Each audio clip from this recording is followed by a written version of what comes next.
Hi, welcome to CineMunn Podcast. We are back again with a brand new show, and we are finally doing what we said we were originally going to do. I believe back on one of our first episodes, we said we would do a commentary track for Jaws.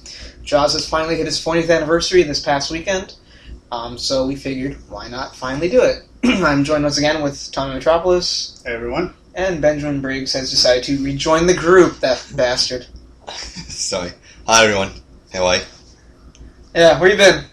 You know, just working around the clock, doing my thing. And they finally gave me time off after Mad Max finally wrapped, so... Yeah, you must be all that Hollywood. All that Hollywood, right? Yeah, all in the middle of the desert, all that Hollywood. Yeah. Well, we got Benjamin back, and Benjamin is a big Jaws fan as well as myself.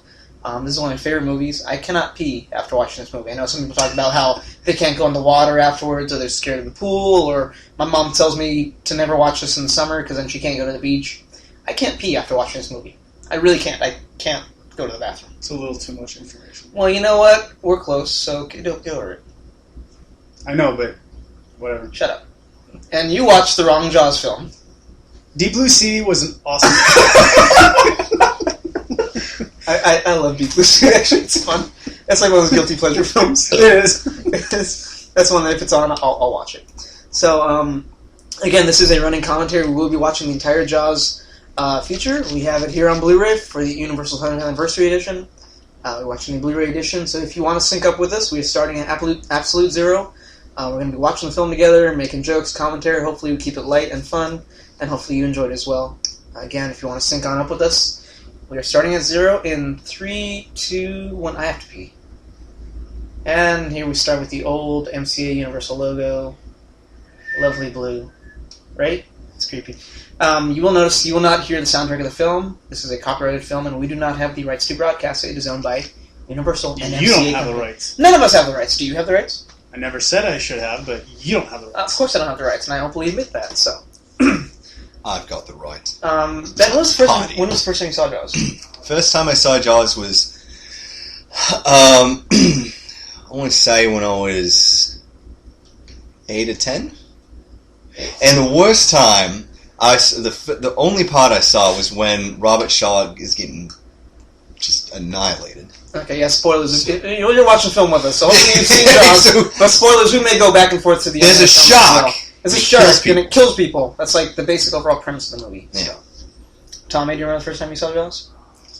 Roughly around the same age, 8 to 10. It was around the same time when I got acquainted with E.T. Wow. So you just went from one extreme to the other, huh? Yeah. Let's go from I didn't really have a shark choice to lovely little orphan alien. That's nice. Yeah. How cute.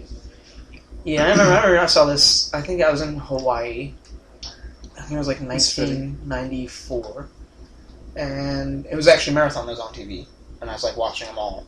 That's a great place to watch these movies, in Hawaii, before you go swimming the next day. Let's watch the entire Jaws series and freak out your family, and they get pissed at you until you turn that off, because they want to go swimming tomorrow. Jaws was written as a novel Peter Benchley in 1974. I've read it. It's fairly much the same. There are a few little differences, like the Richard Dreyfuss character actually has a affair with the chief's wife, the police chief's wife. That's in the book. The mayor of Amity, the town, is in debt to the mob because they own land in the town, so they obviously want the summer business. And if the shark is there, then summer business goes away because they can't go swimming, and therefore people aren't going to go to that town. So it's a whole kind of intricate story. They've kind of eliminated the whole mob part. They eliminated the whole thing. The mayor's still a dick. The mayor's still kind of a dick, yeah. Yeah, he's all about business and making revenue and stuff. Well, it makes sense. I mean, this is. They tell you it's a summer town. Like this was filmed in Martha's Vineyard, out in Massachusetts. Yep. So, and it is literally a summer town that people go there in the summer. They spend all their money at the beaches, the hotels, the restaurants, and then that money is then what the people in the town live off of for the rest of the year. Anybody else notice that the trash can was on fire for no reason? I did not actually. We are at the part where the lovely, there's no light, there's no fight. The lovely young couple is running down the beach. We're about 2 minutes and 45 seconds, so we're just in the beginning. Girls running on the beach with a guy. They're both kind of drunk, stripping, and we're going to go swimming. I can't tell if this is night or day. I really can't tell. Boobs. Now, this movie was rated PG-13 in 1975, and you can see boobs and hear swearing, and it's awesome. And it's as graphic as it gets. It's all that part's like silhouette out. It's all silhouette outline, silhouette dark lighting and stuff. See, this looks looks like count. This shot looks like sunrise, but I don't think it is No, because it it's on the... Yes, it does. And then this looks like probably 9 o'clock at night. Yeah. It looks like. And then when we were at the beach, when we were at the bonfire, it looked like 10, 11 o'clock at night. Mm. So clearly it's filmed at different times. The best thing about this whole opening, I think, is just how scary. At first when I saw this, it freaked the hell out of me. Because this is something that can happen to you. That's, I think, what made this movie so good. And Jaws is the original, being as we are in the summer right now, we've seen a bunch of blockbuster films. The original blockbuster movie is Jaws. Because literally, the studio heads, Lou Wasserman, who they originally booked Jaws in, I think, 1,000 theaters, and he asked them to cut that down. He said he doesn't want it in that many theaters, he wanted it in less, because he wanted to create the... free marketing is people around the theater. Mm. If you see a line around the theater, what's the first thing you do? You go, hey, what's the line for?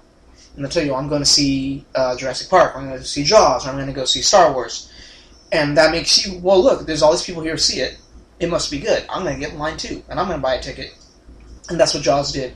By cutting down the number of theaters they put the film in, it created that look of people around the block, and that's literally where you get the term blockbuster from, was people lined up around the block of the theater to go see this movie.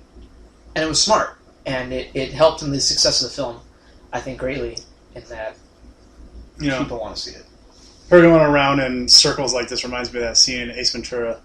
That's exactly what it's a parody of. It's a parody of this. Yes. And this dude, this dude just like passed out drunk in the surf. That's a great place to be when you're drunk. And right. Just lay in the surf. It's awesome. And that whole opening, I felt bad for that girl, because I think the story is like... You didn't know nothing about her. That's not the point. It's an innocent person dying and swimming in the water. People die every day.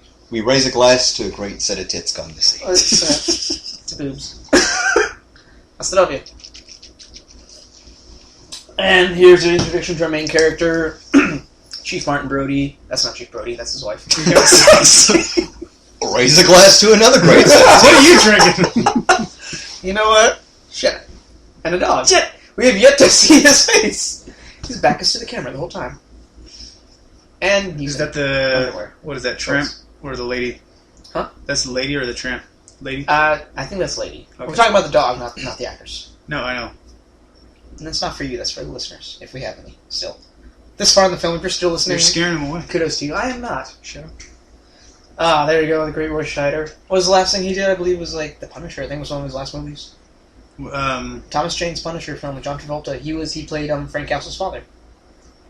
He died. He died in that opening massacre at the beach. Yeah, talking about it when he showed him his 1911s or something like that. 1911s. Yeah. Damn. Yeah, Scheider got this role mainly off of his work in The French Connection in '71 with Gene Hackman, directed by William Friedkin.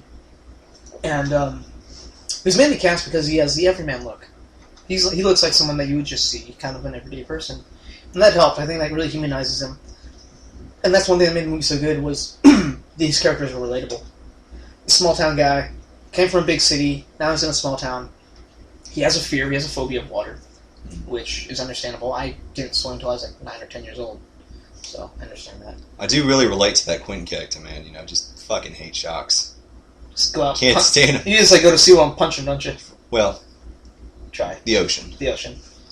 Like the stingrays you told me about today, right? Yeah, man. Yeah, this guy went snorkeling off a jetty today out in Mission Beach. Method review. Punching stingrays left and right. Yeah. Cut off. This is Owen! This is Steve Owen! Punch! Crocky, little bastards! I'm gonna poke it with a stick. I'm gonna poke it with a stick! This anger! I love that they filmed this in a real town. This is a real place. You guys should still go here to Martha's Vineyard. And it still looks like this. Yeah. It's still the exact same town, which is great. Still have the mustard yellow it does have... It's like kind of a trip back I wonder if they actually kept that sign. The big old Amity Island welcomes you, the girl on the raft in the water. For marketing reasons, I don't think they can, necessarily. Well, I know they have a replica of that Universal. They do have something there to... I mean, it's been about... 40 years. 5... No. Oh, since you've been there? For me, yeah. I mean, I've been there. I'm just trying to remember how long ago it was. It was a few years back, but... Yeah, I mean, going on the island, it is kind of a trip back in time. It's real nice. It's not... I don't want to say cultivated, but it's not like a hipster town. It's not kind of like I guess you want to say, diluted with the modern age crap that you see. It's kept its what's the word I'm looking ripeness? for? I guess. Kind of like Julian feels like a different world Right. from San Diego. Yeah. Like, it's still kind of in the 80s, Like that 90s era. Nostalgic America type Yes, of feel. exactly. Nice. Officers. And here we go. Drunk This as is, shit.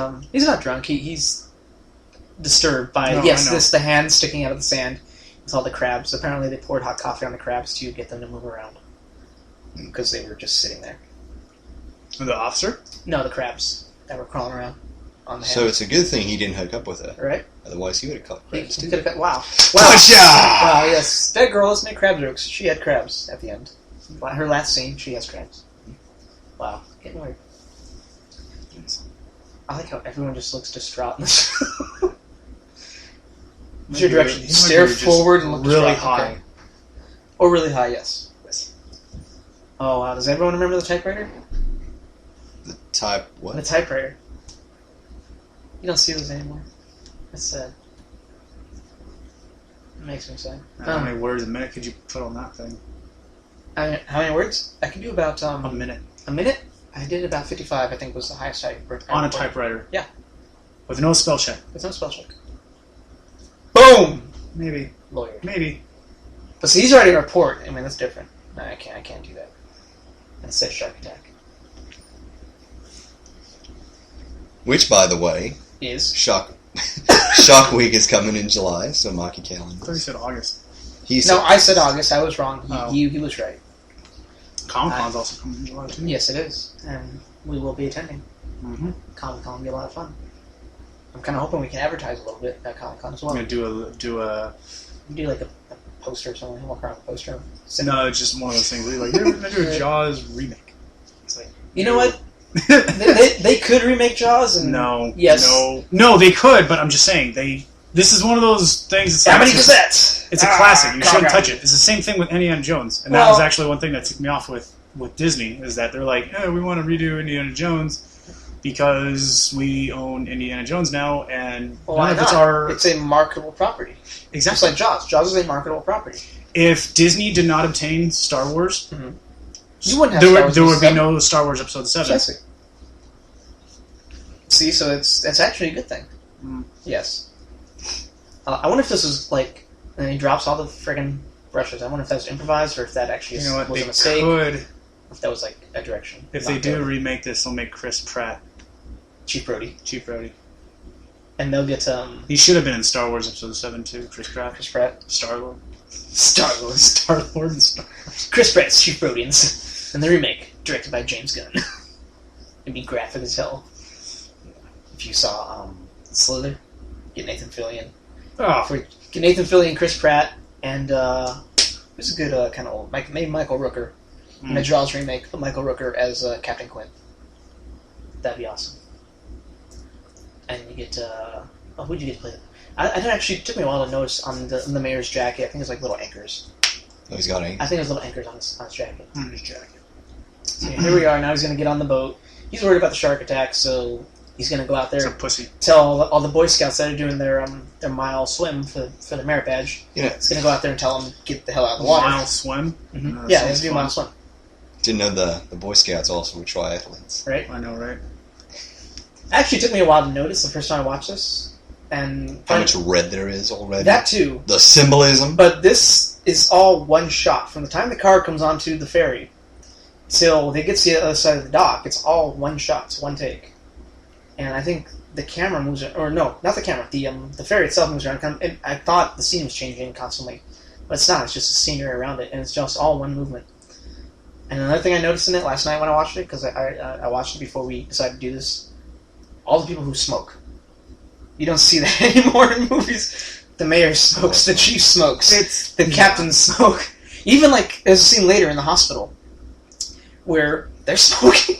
If you want a really good thing to count cigarette smoking, go watch Fury. Watch how many times War Daddy lights up. Every single scene almost. It's kind of like not 13 Ghosts. Oh my god. The heist movie with Ocean's 13. Ocean's 13 or 11? 11. Whichever Okay, one. Ocean's 11. Where he's always eating, right? Yeah. But this one's like he's always smoking. Yeah. Oh, okay. So. Yeah, no, you see the anchors on the jacket? Oh, Yeah. It's a very unusual style. Yeah, like pajamas. Yes! Yes. I thought... the high fashion of The high fashion I of know. 1974. He's the only one wearing them. He's the only one wearing anchors. Well, he's the mayor. He's got to stand out. That's right. Let me take some of that, buddy. It's Murray Hamilton. He's the mayor. It's awesome. I love how everything's like that polyester. Ugh. It just looks itchy as hell. Ah, and here we are at the beach. Yes, immediately laugh when the large lady decides to go in. And here's the Alex Kittner. Apparently he owns a restaurant now. And he has a sandwich on his menu called the Alex Kittner sandwich because he gets eaten in the film. Yeah. Oh, the random crap I found about this. Is it because he has red trunks? Wow, really? The symbolism of his death? Because he dies. Or is it just because he's a wasp? White Anglo-Saxon person? Exactly. Oh, okay. God, look at that bathing suit. Which, the flowers? Yeah. Or the one that the wife is wearing, the black one? The one that was more eye-catching. This poor little dog, Tippet. Tippet. I thought it was Pippin, but it's Tippet, apparently. With a T, not a P. I found that out. Oh, how cute. And this dog will not make it through the end of the film. Come on, man. I know, right? You're spoiling everything for me. You know what? If you haven't seen Jaws by now, which I do know some people, people I work with, or have worked with actually, they have not seen Jaws. And it's like, how do you live with yourself and not see this movie? It's a classic. This is the one that put Steven Spielberg on the map. It was his third feature film. Second feature film. But I believe third movie. He'd done Duel. He directed Sugarland Express with Goldie Hawn. And then he did Jaws for Universal. And this put him on the map as a big-time Hollywood director. And it was amazing because the movie itself got nominated for Best Picture, but he did not get nominated for Best Director, which was re-paralleled again in 2012 when Ben Affleck, Argo, was nominated and won Best Picture, but he was not nominated for Best Director, which I, again, believe was a sin. It's about politics, that's all it is. A lot of it is, award yeah. shows, it's really... You can have a great movie, I mean, what was it? What was the year? Dark Knight went against... what did Dark Knight Slumdog Millionaire. For Best Picture, yeah. And Dark Knight destroyed the box office and destroyed just Well, see, that's the thing about the attendance at theaters. It was, to me, the thing is, Best Picture is not determined by the movie that outperforms everything else. It's determined by people that are very specific and has to appeal to a particular group. And that's the thing that bothers me about award shows in particular. It's not just the Academy, right? Yeah. It's not just about that. It's all award shows that I've followed. They all do the same thing. Or... Well, not always, because some of them get it right. Some of them get it right. Sometimes and then you wonder they do how the on a rare Oscars don't occasion. get it. How what? How the Oscars don't get it. Yeah. The one I do agree with is, of course, Return of the King, when it got its 11? Yes, 11. 11. Time with Ben-Hur and Titanic, yeah. Oh, yeah. And Tippett's gone. And Tippett is missing. There's his little stick floating in the waves. Bye-bye, Tippett. I like how it says menacing instrumental music. Menacing. So, Menacing. now we get the shark's point of view, pretty much, from underwater under the bathers. And now we're going to go up on Little Kittner Boy on the raft. Dan it, which is basically the music. And you want to see a flaw in an effect? Right there. It rolled over. The shark did not work. That's okay. Which is a repeated thing throughout the whole movie, which is what made the movie so good, is that the shark didn't work. They really couldn't show it as much as they wanted to. And when you see those fins kind of roll, the mechanical shark itself was working, and then it jinxed itself and flipped over. Yeah. So, but it looked good enough that they still used it in the film. That's one thing they've explained to me when I've gone to Universal Studios Hollywood and Martha's Vineyard, is that they mentioned shark. They've had to build like three. They built three. They built three. That's right. Yeah. Because the first one, it had a problem. It would always float, and they would need the thing to submerge, and it would not do it properly. Well, they tested the guy who built the sharks, Bob Matty. He built the giant squid from 20,000 Leagues Under the Sea, the little Disney film, and he built the sharks for this, and he was happy to do it. He did 3 sharks. One that was covered on the right side and had exposed open controls on the left. Mm-hmm. And then another one vice versa, covered on the left side, exposed parts on the right. And then a third one that was completely covered with the mechanics inside, and then a support under the body, under the abdomen, so they can move the shark around. And when they tested it, on land, obviously, to make sure the mechanics worked. They tested it in a pool or in a tank on the lot, which uses fresh water, a regular kind of that's pool the other water. thing too. That's right. And so when they took it here to Martha's Vineyard, and they put it in the water, all the salt water screwed up the gears, and that's one reason the shark kept failing. In fact, the first time they put the shark and the controls in the water, it just sank to the bottom of the ocean. And so they actually, I think they lost a day of filming with that, and they had to go down. A bunch of divers had to go down, get it, and bring it back up. The nice thing about filming here, they said, was it's only 30 feet deep. They went. Okay. I think they went 12 miles out, and it was only 30 feet deep. 12 miles out. Yeah. From Martha's Vineyard? Yeah. Was as far as they went. The furthest point they went. That doesn't mean 30 feet deep? Hell no. In the ocean? Yeah. Yeah. No. Yeah. Well, that's for oceans. That's like mainly with the boat. I mean, all the shark stuff was down more closer to. To the shoreline. Oh, okay. But You're talking about when they're regularly driving the boat out, taking the boat out, doing stuff just with the boat. You're talking about near the end. Yeah. Near the end, okay. Yeah. I was about to say. Not right here. No. 12 miles out. What the hell? So here we have the city council, bunch of fishermen. Mrs. Kittner is putting a bounty on the shark for her kid. $3,000. So really, that right there, that's the whole plot point right there. This vengeful woman wants to kill this innocent animal for killing her son. Pretty much. What a bitch. She's I mean, she's a blackface. So the town gets together. She's offering $3,000 for the shark, and now they're going to close the beaches and put shark spotters and such. And now the town's all worried because if they lose their summer business, like we talked about before, then they're all on welfare for the winter, and they're all going to be pissed off. People mumbling disappointedly. People mumbling, yeah. Damn it! Nincompoop. So yeah, we're going to close the beach for only 24 hours. Who does that? Yeah, I know. Right? Well, we did have in San Diego not too long ago. The beaches were closed. Crabs or something out there? No, the beaches down in Ocean Beach. It was closed for 48 hours or 72 hours because there was black tar. Why's it got to be black? Because it had to deal with the oil spill, and what was it, Santa Monica or?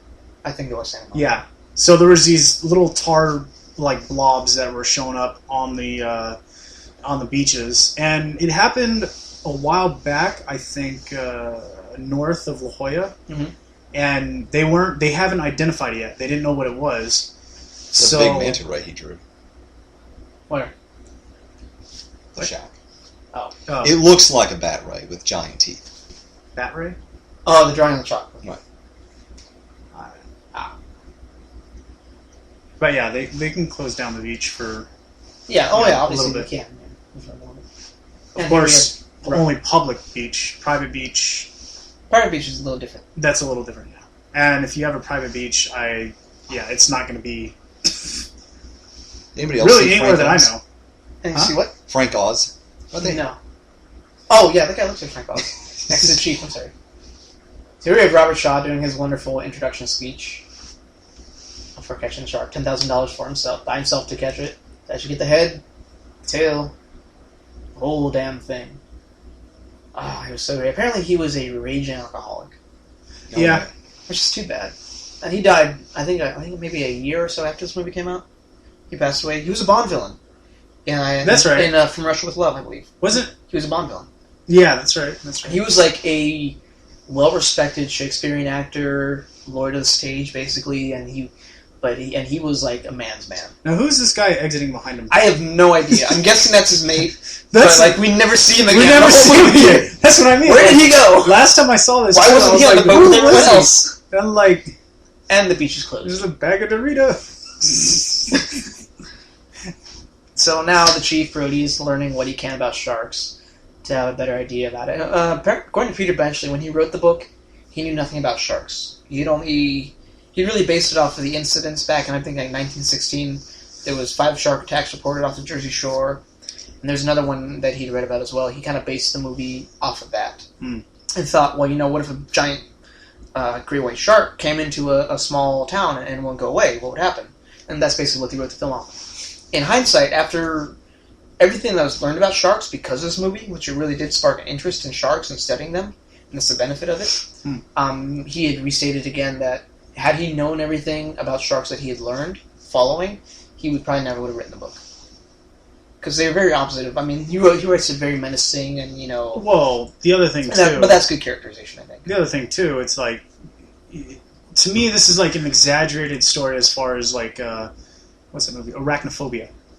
Arachnophobia... That's a fun one. Arachnophobia is the same case. It deals with the phobia of spiders. Arachnophobia. But it's... This spider in arachnophobia is unique because it actually has enough venom, poison to, you know, potentially kill. Well, yes, definitely kill a person. Now there's no such thing as a spider that can do that. The black widow, brown recluse spider, none of those spiders can do that. So that's what I mean. It's one of those over exaggerated movies that it's to kind of hit that fear, but also it's also like a little bit of a pleasure piece too. Because, you know, it's something to laugh at, too, when you look back on it. And the same thing with this. It's like... Yeah. Because nowadays, I mean, what was that? I heard there was a story about a great white shark attack in La Jolla. There was a... I'm trying to remember what the guy did to escape. He either punched the shark in the nose, or he shoved his fingers in the gills, and the shark let go, and he was able to swim away. I think they said that's what you're supposed to either punch in the nose, or in the eye, or in the gills. I think is like the three kind of sensitive spots. Because when a shark does bite you, then, you know, they'd say later in the film, you know, the eyes roll over white, and that's the way to protect them. So really, when they attack you in that moment of attack, they attack you blind because they protect themselves, they're protecting their eyes, which are very sensitive at the same time. So you get the white cover that goes over the black eyes, and there's a way to protect them. But yeah, you're supposed to punch from the nose, or in the eyes. What? Why is it gotta be black? And give him a little tickle on the other side. Wow, okay. Was that how you do the stingray? Anytime something gets its willy touched, immediately ends a fight. So you're just going to masturbate a shark? God. That was not my words. You said get its willy touched. No, I said give it a little tickle. Just a little That was more like a tap, not a tickle. And then you were talking about the white shades of the eye. Wow, really? Really? Wow. See what I mean? Just look back and have fun on this. Yeah, absolutely. Shark towers. That was in Australia. Shark towers? Yes. For spotters. To sit up in and look for sharks. Smart thing.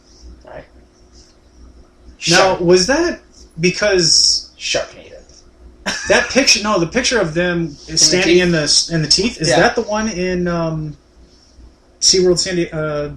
I don't know if it's the exact same one, but I believe it's the exact same species.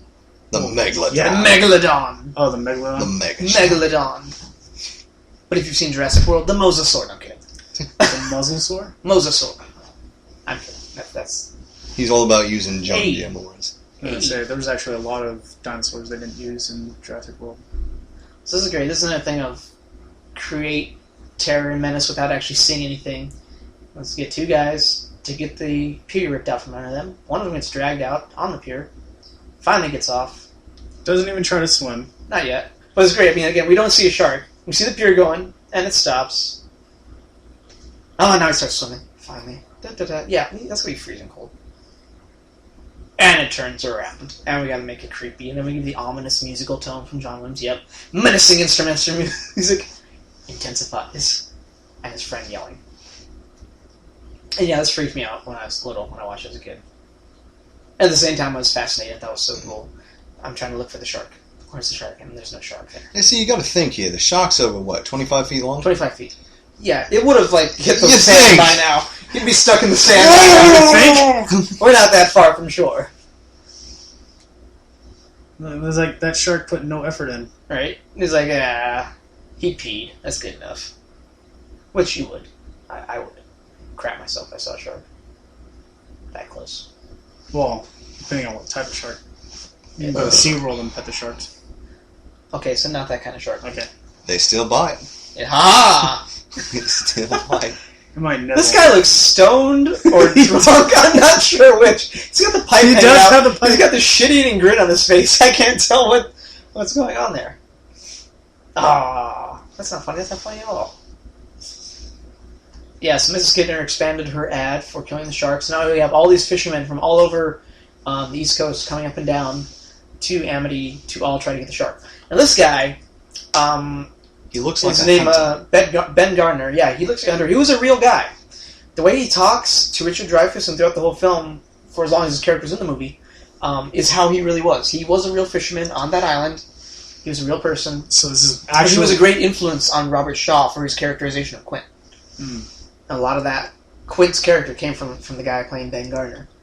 And here we have the introduction of Richard Dreyfuss as Matt Hooper from the Oceanographic Institute, our lovely oceans expert on sharks. This was after American Graffiti, and I believe before The Goodbye Girl. So before he won his Oscar, I think, but after American Graffiti, when he was kind of introduced to people. And this really kind of helped him.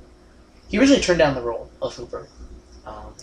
Was he that hippie guy in whatchamacallit, Forrest Gump? Who? The beanie dude. No. No. No, I don't think he was. Do you remember, you guys saw Piranha from like a few years ago? Piranha 3D or Piranha 3DD? Piranha 3D. Okay. Piranha 3D, the one with like Jerry O'Connell and Stephen McQueen. That one I haven't seen. Elizabeth Shue. No? Well, they opened the film with Richard Dreyfuss sitting in a boat, dressed exactly like that, with the beanie, with the blue jean jacket and the jeans on, as a homage to Jaws. And he's the first person in Piranha to get killed. And they did it lovingly. And he's actually whistling like the Way to Go Home song that they sing later in the boat. Yeah. He's whistling that to himself. All as like an homage to Jaws. So I thought that was great. So here's the introduction of two of our heroes finally meeting, and Captain Quint's still to come. We've met him once, and we'll meet him again soon. So now, yes, they've asked this guy to come down. He's going to help them with the shark, understand it, help them hopefully catch it and kill it, or get it out of the bay. That's a good 70s beard he's got there. Right? Right. It's like on the border of hippie, but a little cleaner. That's why I asked. Yeah, he looks like hippie. This guy is wearing orange He's wearing hunting gear and camo Yeah. out on the water. Yeah. Is this the guy that looks stoned on the docks? No, okay. no. This is Ben Gardner. Okay. Fisherman 1. As Ben Gardner. As Ben Gardner. Ben Gardner as Ben Gardner. Ben Gardner as Ben Gardner. Now, Ben Gardner will again appear later in the film. Remember the head that pops out the boat? Out the side Who of the puts boat? their dog on the freaking front of the It's boat? 70s, man. We're smoking. We got dogs in the boats. We're throwing dynamite in the water. Drinking beer. Drinking beer. Guy looks stoned coming out of the bait shop. Really? Yeah. Chaman. Oh, yeah. A little that's chum for chame. just a waste of like Ah. $50, $60 of meat. So now we're going to look at the remains of the young girl from the beginning of the film, or what's left of her. She's a female Caucasian. Finally, someone who didn't say white. It's awesome. Caucasian. Let's get specific here.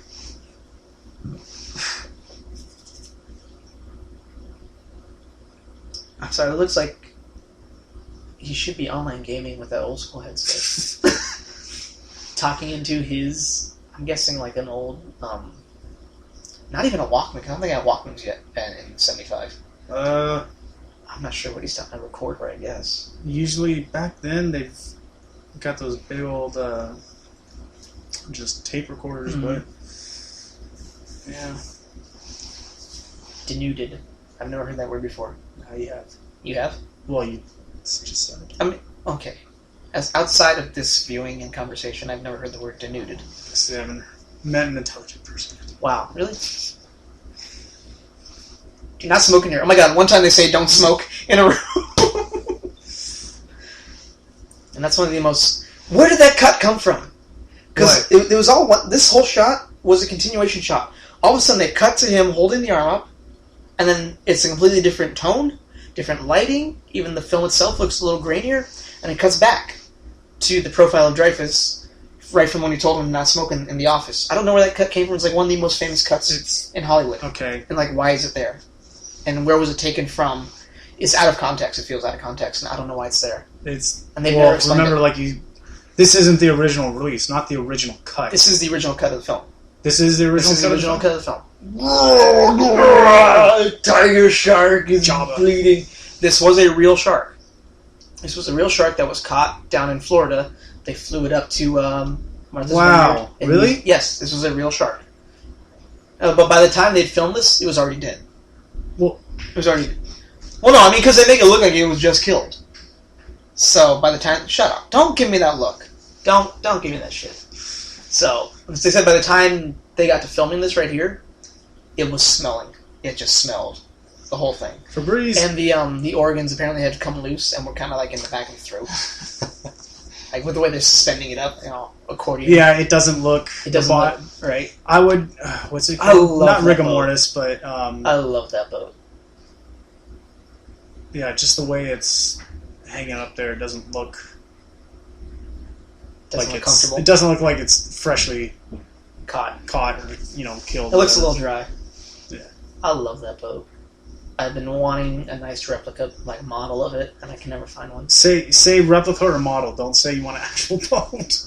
I want the actual boat itself. Taking care of that thing is going to boat is gone. Cost you a lot more money. It's gone.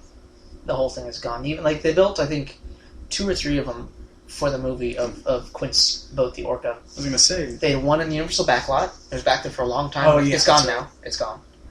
And then they had one that was left there at Martha's Vineyard. I think it was the one used for the sinking. And fans of the movie had gone to Martha's Vineyard, to see, where they filmed Jaws and everything like that.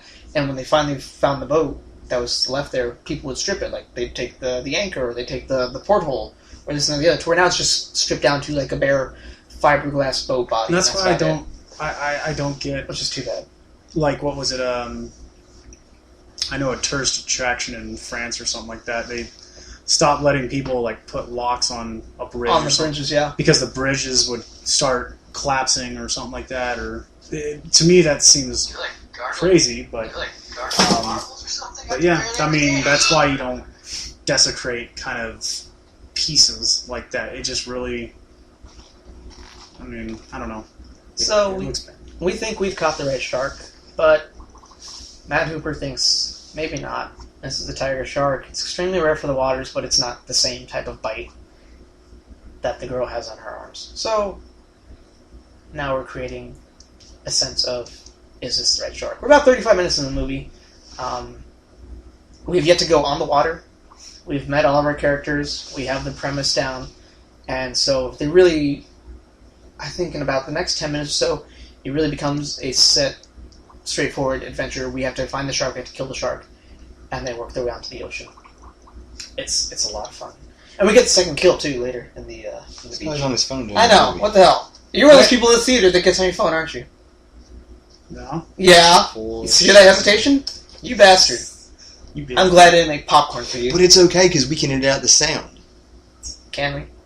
Can we? We can edit it out of this shot, but we cannot edit it out of our hearts. Yeah. My heart is broken. So is hers. Wow, really? Apparently this slap had to be done about 17 times. What? Yes, 17 times. You motherfucker!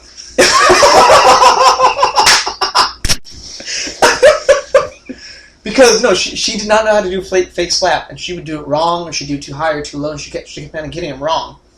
And one time she got really good on the ear. But yes, that was done 17 times.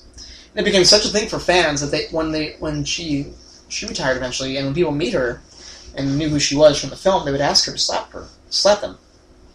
They would ask her to slap them. Just thinking, shut up! As a reverse. Joker. Reverse me get the slap. We do the airplane thing. Reverse me get the slap. Okay. We're getting all wrong. Poor choice of words. So this is a mother's guilt trip. This is what this is. Pretty much. And her face is just I love that facial transition right there. That kind of look she gives them disgust and pity, and I thought it was so good. It always kind of, it's kind of mean. The transition. What was another transition that was really great in recent films that I've seen was what was it? Battle of Five Armies. With Thorn, Bilbo's talking to Thorn. Thorn's lighting all up, and then all of a sudden, he just turns on a dime. He turns because so good. Oh, what the hell is sticking out of its ass? Well, when you die, you void your vows. 4 weeks later, when you get flown up from Florida, right? forget the technical term. Somber but essentially instrumental it's music. penis, I believe. Okay. And the way you can tell a male from a female is males have two, a female has one. Penis? No. Productive organs. Reproductive organs. Males will have two, female will have one. I'm sorry, it was the obvious question to ask. So, Was it? He said males have two, females have one. What? I was confused, okay? And now he cleared it Definitely up, were confused. and we can move on. Can we? Shut up. Stop doing cocaine. You know what I do in my private time? Not you. On screen, he's holding his fingers up to his nose, and he's got his head tilted. Like, you shouldn't be doing that on set. Teaching a child how to do cocaine. See, he's now he's snarling. This is the effects of cocaine. Slap him. We're not going to slap children in this movie. What the hell's wrong with you? That is a nice dinner table. I will say that. I like that. All you see and is the cabinet behind it. That cabinet. I like that. I would love to have that. Not even like as like a film fan, but just as furniture. Get the hell out of here, damn kids. And now we get to have an adult conversation about sharks. And drink a glass of wine. Wow, I guess they've never heard of a Chardonnay or wine glass back then. I don't know if that was even like supposed to be wine. You called it wine. No, what he's bringing to the table is wine. Oh. I don't know what the hell the chief is drinking. Maybe either water or like beer or something. I don't know. See, there's your wine glasses. You're just one of them is about. probably a Pinot, and the other one's probably Chardonnay. either Sauvignon Blanc or a Merlot. Isn't Merlot a dark wine? Yes. One of them. Uh-huh. The Pinot Grigio. Pinot is a white, right? No. Pinot is a dark. It is? Yes. Clearly you don't know wine. I don't know wine, but I know this. Pinot, are you... Pinot Noir. Whatever. It's a red wine. Lawyers. Glad we're really concentrating on the hard plot points of the film here. Well, because I see if he drinks the red wine, that's symbolizing his death because the red again. But if he drinks the white, he's using the Caucasian and all this other stuff too. There's no black people in the film. Oh, that's cocaine. Wow, actually I think you're kind of right. I don't think there is any black people in this movie. So he better not drink the wine. You guys, he takes the red wine and we're all going to die. He's opening the red wine. There you go with the symbolism again, the red wine. Yeah. Red wine. Wow, okay. Are we going to sing that? No, don't sing that. Or like Red Strike commercials. Hooray beer. Wouldn't it be awesome if they just had like a thing of Red Stripe beer? I don't know where it would come from. Obviously, this is Martha's Vineyard, not the Caribbean. We've got enough product placement anyway. I know, right? Where? There was all the Coke logos. Some guy worked at Mobile. They still need Pepsi. They still need Tostitos. They still need Mercedes-Benz. They still need... What was the other things they used in Jurassic World? The product Verizon. Verizon presents the Great White. They caught a shark. Not the shark. I don't know why she has flowers on the table. Who the hell does that? Was that in the last shot? Yeah. Okay. That's good. Okay, so yeah, he's pouring red wine into his yeah, beer glass. but it doesn't look like... Now he pours it into a wine glass, but it doesn't look like wine. It's of course not. This is a film set. It's like a brownish... They can't actually drink like full alcohol in a movie. You can drink diluted alcohol. It could be grape, most likely grape juice, but yeah. So now we're going to get the chief drunk and go cut open a shark. That'll be fun. The Aurora. What is that? It's floating sign for shark eggs. Apparently that's a bad joke. That actually went over my head for a long time. So once again, we're restating the chief's fear of water. It's called drowning. Yeah, it's afraid of the water. I understand that. I was afraid of the water. But now I like he says drowning. Yeah. So yeah. Just spent all that explanation. Shut up! For just one line. All he had to use was one line. Drowning. You know what? Don't worry about it. You were talking about arachnophobia earlier. Yeah. That's spiders. It's the sharks. But if it was the Stay on film. giant tarantula on the back of that shark. Sharknado. Arachnoshark. I bet there's a sci-fi movie out there named Arachnoshark. There's Sharktopus. There is. Damn you, Sharktopus! There is two-headed shark attack. There is Megalodon versus, like, Ultra Megadon. I know, like Robo Megalon or something like that. The fun thing about Jaws spawned out like this kind of films, like Piranha. You ever see the old Piranha from the 70s? You ever see Orca? Yeah. I know you've seen Orca. No. Tom, you've never seen Orca? It's the same thing, but it's a killer whale. Basically. Oh, I might have It's got seen Richard part of Harris. I might have seen part of it, Richard Harris but I haven't seen as a all boat of it. captain. And like, yeah, it's a vengeful killer whale. Whatchamacallit? So now we've gone down to the docks. We're going to cut open the dead tiger shark from earlier and see if the little boy is inside. Which sounds kind of weird. But yeah, that's the goal here. So I'm guessing this is still the real shark, the same shark from earlier. I actually have no confirmation on that. I don't think... Why has it got... Milkiness? Like they put a bunch of milk in that damn thing. There's a fish head. A whole fish. A whole fish. Nice. That's not even affected, too. Well, they tell you earlier that the digestive system of this animal is very slow. A can? What else is in here? What is he rubbing? And don't a know. license plate. I don't want to know. He's rubbing one of the shark's 2 organs. Yes. Okay. And a license plate. He's still rubbing the shark. Why are we rubbing the shark? Unless he was stuck. And what the hell is on his pants? That's disgusting. He was just... I'm guessing he was literally knee deep in shit. How's that? Close the beach, call the mayor. That sounds safe.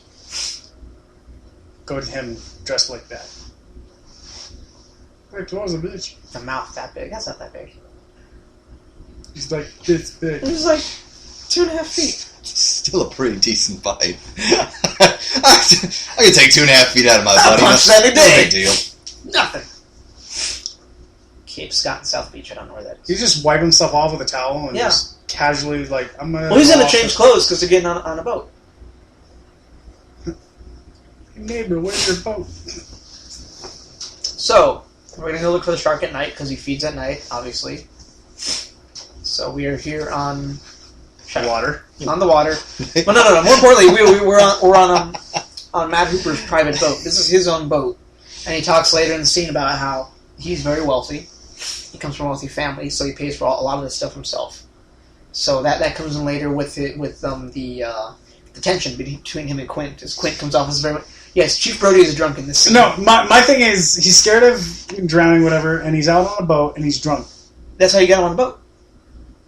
That's how he got him onto the boat. He had to get him drunk, which I understand. There's a lot of that's how you get me on a plane. cases where people end up going over the side. That's why he has the raft or the life vest. You think he's gonna go all Natalie Wood in here? Possibly. What kind of wood doesn't float? If he's Natalie drunk, Wood. how come his bottle's full? Don't worry about it. Maybe it's a new bottle. Well, that's the white. Yeah, the red and the other one. Yaha! So he got drunk off of one bottle? One bottle of wine? By yourself?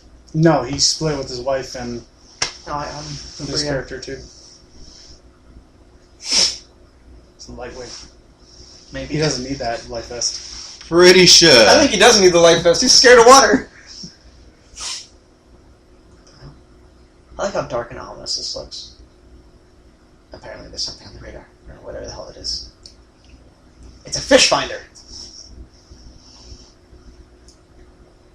All clumped It's all together. fish clumped together. It can't be nothing more than a school of fish together.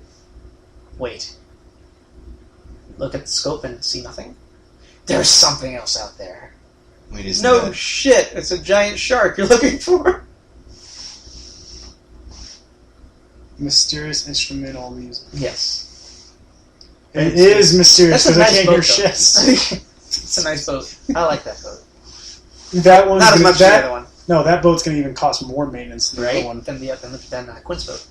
Yeah. So now we happen upon Ben Gardner's boat. Ben Gardner was the fisherman we met earlier when Matt Hooper first came into the film. And we find his boat partially submerged in the ocean. Now, here's a fun thing. You guys watch Walking Dead, right? What? Walking Dead? Never heard of it. Don't be a smartass. Yeah. Yeah, okay. So Greg Nicotero does all the makeup and effects for Walking Dead, his company. Nicotero is a big Jaws fan. So, in this scene, when we meet the remains of Ben Gardner, is his head in the hole of the boat. in season 3 of The Walking Dead, when you go to the governor's private little room, and he has all the heads in a tank. Remember that? Yeah. This head is in that tank. No way. Yes. Yes. That's pretty cool. Yes, Greg Nicotero is a big fan of Jaws. He found the original cast molding and made a reproduction of the head from this scene and put it in one of the tanks in The Walking Dead. Interesting. So next time you watch season 3 Walking Dead, you go back to your Blu-rays or DVDs, look for Ben Gardner's head in the governor's fish tanks. I think they do play the old seasons of Walking Dead. Yeah, they rerun them on AMC right before the new season starts, usually. Well, you can watch them right now Netflix. on On Netflix too. Oh, really? Netflix has got 1 through 4. Nice. DVD. I think They have 1 through 4 right now. they have 1 through Netflix. 4. Yeah, season 5 still need to. Season 5 probably won't come on until the fall. Probably, yeah. I still need to get the Blu-ray set. Who the hell jumps in? Oh, so he does have lights on the bottom. There's lights on the bottom. He's That's a smart. baller. He's ahead of everything. He's thinking it through. This is like one of the best scares in the film. It was so good, so well timed because you're just completely drawn into this scene. Okay, we're underwater at night. We know there's a shark out there. This guy's down there, basically just kind of scuba diving, or not? Snorkeling without the Well, snorkel. the thing is, like another thing too. You were saying with sharks is just now. What people know now about sharks is that We know him a lot more than we did. like sharks. People were saying for the longest time, like seal or going after the shadows or going after people on a paddle boat. There's a tooth. I want that tooth. That's so nice. But yeah, they were like, what was it? I saw something just recently. I don't think his Where- lights on. Oh, there it is. No, it is. Sharks typically go after turtles. Head in the window. Let me get the closer look. Right? And he dropped the damn tooth. Let me touch your face. And the knife. And the light. Brilliant. And wet beard, which is not always comfortable. I like how he shines the light on him, then turns it right off. Like, what the hell's that? Oh, never mind. It was like White guy. whatchamacallit, Jurassic Park, the kids in the car. Yeah. Let me shine this right in the dinosaur's eye. Oh, he's angry. He's angry. Again, cigarette. And anchors. He only has Anchors. one suit in this movie. He has one jacket the whole movie. It has anchors on it. No, we saw him in 2 of those. No, he didn't. At the council, he was in a mustard yellow. Okay. And then at the hospital, he was in a striped suit. What hospital? The office, when we met Quint. I think he's only got 3 suits. You're not even paying He's like- attention to your own I film. think he has 2 jackets. It's not my film. It's my Blu-ray. It's not my film. The tooth in a great way. What you lost. Well done.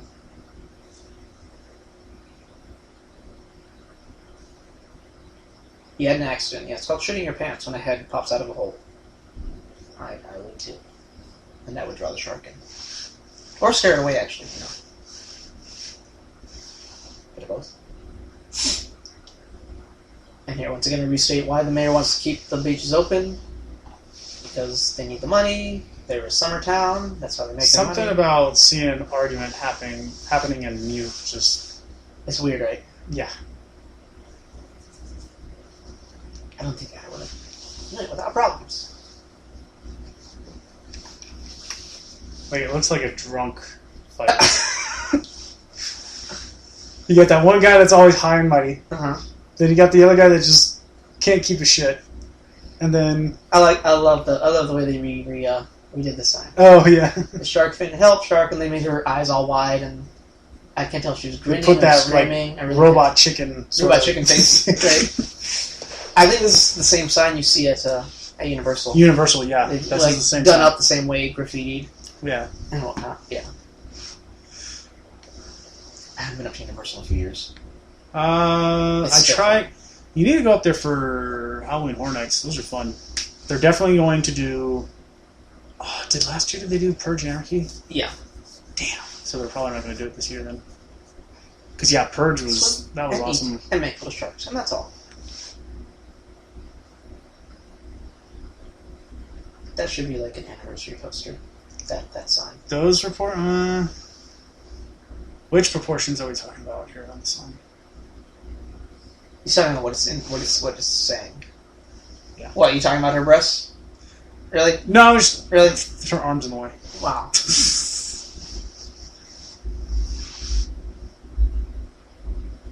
Tomorrow's the 4th of July.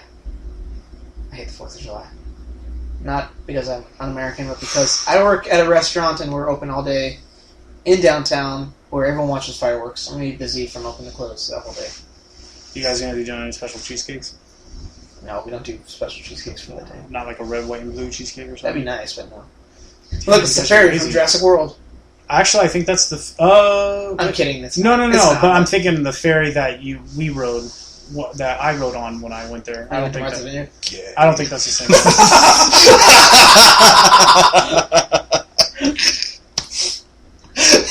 So timed that right, didn't you? Perfectly timed. Wow. No homo. It was set up so, Anybody with a gun or a boat. so beautifully. I'm sorry. Cheerful instrument music. Indistinct conversations. I wonder if these are like how many of these are like extras and how many are just like real people coming to this island. I'm guessing it's a bit of both. Look at all those old wagons. Oh, and the cop. There's a black guy! We have found the black guy. In jail. 2! He was a cop.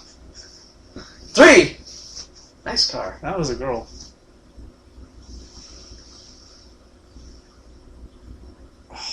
Please connect me. Oh, the days of operators. Hello, No. operator. Give me number 9. No. Kill the shark! Spaz Shark. Have you ever seen this video game before? I think it's called Shark Killer. Killer Shark, sorry. I've never seen Way it. off. Shut up. Shut up. I remember playing the Jaws game on I have it on Nintendo. my phone. No, Nintendo. They had an old Jaws game? They had a whole Jaws game. You'd start out You're always playing as a shark, though, aren't you? No. No. You're actually on the boat, and you go nice. out to different parts of the ocean. You have to collect something. You have to keep collecting stuff, and then I think once you hit certain... Not every dive, but some dives, Sorry. you get chased by... Quick jump. This is author Peter Benchley, who wrote the book Jaws. He cameos as the news reporter, because he actually was a news reporter for a while, before he became an author. And so this is his quick little cameo. He actually had a big problem with the ending of the film.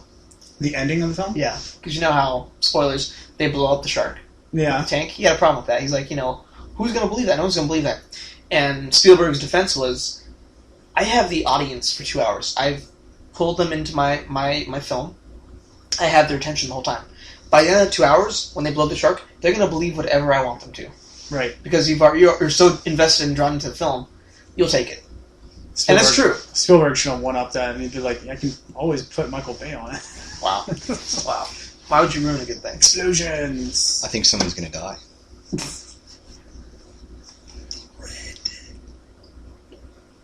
You're just talking all about the ominous red, aren't Which you? one? Well, which one dies here? Who knows? I do. Well, none of these... That's pink. That doesn't count. Wow. She's wearing black. Does that mean funeral? Oh, my God. Shut the fuck up. Let's drag our children into the water with us. Let's put them in danger. 5 people walking into the beach, walking into the ocean. That looks so nice, though. And distinct conversation. Mm-hmm. A lot of just hold it. Look at the fear on her face. Alright, now we're gonna go in. Go! Yeah, because one guy goes in the water. Okay, oh, you're right, he does have another jacket. It's pinstriped, that one. Yeah, that one's pinstripe. Run. And shoot them with the helicopter. Let's bring our whole little skiff in. That's awesome. He's wearing red trunks. He's going to die. He's gonna die. And the chief goes and talks to his son. Talks to the one in the green. That's his son. Oh. Of course he's going to talk to one of the green. It's his son. See. Take it over to the little pond instead. Well, because you know what green symbolizes in the movie, right? Weed? No. Oh, okay. What? Money. I just Oh, okay. I don't know. like. Please don't. Lifeguard's wearing red. He's up in the tower. He can't die. Shark has to jump on the land and cut down the tower to get him. What was it? There is a movie about sharks that there was. An old sci-fi movie about a shark that can. I don't know why she water. whispered. You're way across the beach. She says she has the little one, Sean, and there's Sean running away from her. So first of to all, go get the brother. I He's did wrong. That bridge, by the way, I did go over that bridge. You did? Yes. Nice. Did you see a shark? I don't think this is really a habitat for sharks. I'm kidding. And no, they don't have the model up there at Martha's Vineyard. Why not? Just like we were discussing earlier, there's 3, and Universal Studios got their rights to it, I think, and possibly Orlando's got the other one. And like you said, the other one's probably malfunctioned so much they don't. It just doesn't even. Captain's blind. Yes, he is. Captain's log. Didn't see Damn shit it. today. Damn it. Oh. It didn't say menacing music. That's not the point. It's still probably irrelevant. crotch. So, yes, the mayor's happy, the beach is open. Look at all these kids just, hamming it up for the camera. Black kid. In the background. You guys. Where's the other one? Oh, I thought there was another one. Damn! How many fisherman boats do you have out there and nobody's bunch. watching today? Here we go. Alright. Shark attack. Lady, freak out. God! Shark! And she runs. And this guy looks like John Ritter. And we're going to tip over kids. That's Yes. nice and safe. Run. Pow, right. Get the hell out of the ocean. Finn, shock. 350. 350 degrees, I'm guessing. Do you know what 350 degrees is? Almost a full circle. What direction on the compass? No, I don't. Be almost due east. Almost. East is 0 and 360.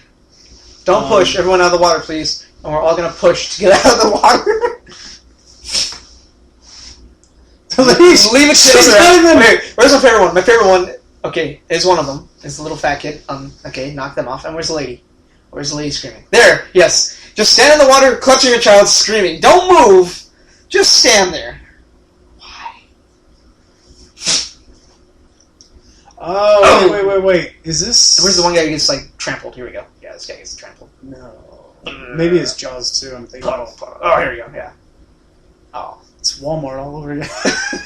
It's like a Thanksgiving day after Thanksgiving sale. Black Friday. Out of the beach. And the mayor looks like an ass. Poor guy. Yes. Poor guy. Yeah.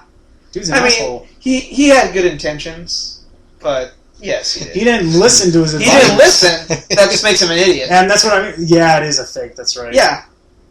The good intention of money. So it ended up being 2 little kids with a fin, fake fin they made just to scare people. And let's point a gun at them. Awesome. It's not until they turn around and look at the Right. camera. We're going to take We all gotta our make guns sure that off. these are real kids. What she made me do. Throw them under the bus. She made me do. She made me watch. Creepy. Red. Hey, look, there's the red. Gonna die. They're not gonna die. Oh, Okay, and now we have... There is the real shark. The real shark going is after going into kids the in pond. Yeah. Yes. This lady looks like my mom. There's a picture of my mom dressed exactly like that. Now, obviously not in the film, but with the same red bandana and everything like that. And it just kind of creeped me out. I was like, wow. Not creep me out, but I thought it was always kind of weird and neat that I see that in the movie, and then I see her wearing that in a picture from a long time ago. Like, And how how does nobody not pay attention? Because it's subtle. And I don't expect a little kid playing in the sand to notice it. This poor guy gets screwed. Yeah. So here we are, just over an hour into the film, and we're finally getting a full-on, in-the-day shark attack. It's coming towards the guy in the little red boat. He's asking the kids, make sure, he's knocked in. All right. That's the first time we How does it knock the kids over too? We really get to, because he went under. They went forward and turned around. That's the first time we really get to see the shark.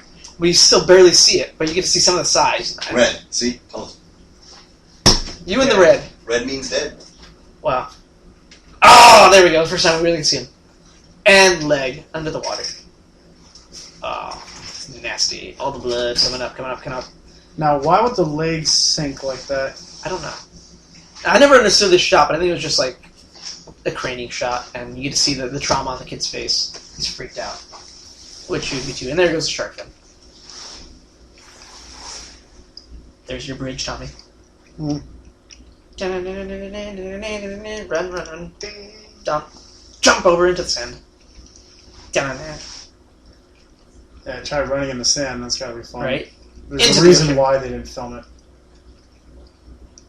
Film what? On the beach? Oh, he does have his legs.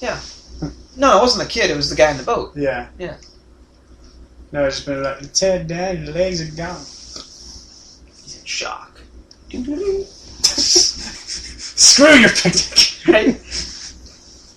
And look at Yeah, what? Why? He was just building a Oh, he probably knocked over his picnic, huh? Probably. Probably. And now Solomon the chief is has a amazing. resolution. I'm going to kill the damn shark. You bastard. This, the instrumentals are all over the place. Yeah, they are. But it's such a great soundtrack. I mean, if you just sit and listen to the soundtrack of Jaws, it's so good. Nurses in white with little hats. What? Why does this doctor look like he's 21 years old? That looks like this. Is he an You know, it's weird because Is he he an looks intern? like that boy from the beginning, right? too. He does. Look Look at him. Like He's trying not to look at the camera he looked and not to ruin right. the shot. That's what I mean. He looks like the same actor. Like they recycled him. I mean, there was another movie where they did that. Is recent one with what was it? Land of the Lost. love that movie. It's not the one I was thinking of. It was Robin Williams in Jumanji. The father is also The hunter, yeah. Wem Pell. And if you saw Peter Pan from 2003, Mr. Darling is also Captain Hook. Peter Pan from 2003. Mhm. Hmm. So now we have, like, the mayor's even freaked out, and so here the chief grows some balls and, like, makes him sign the release so they can hunt the shark. They can hire a captain, basically they're going to hire Quint, so they can hunt the shark and kill it.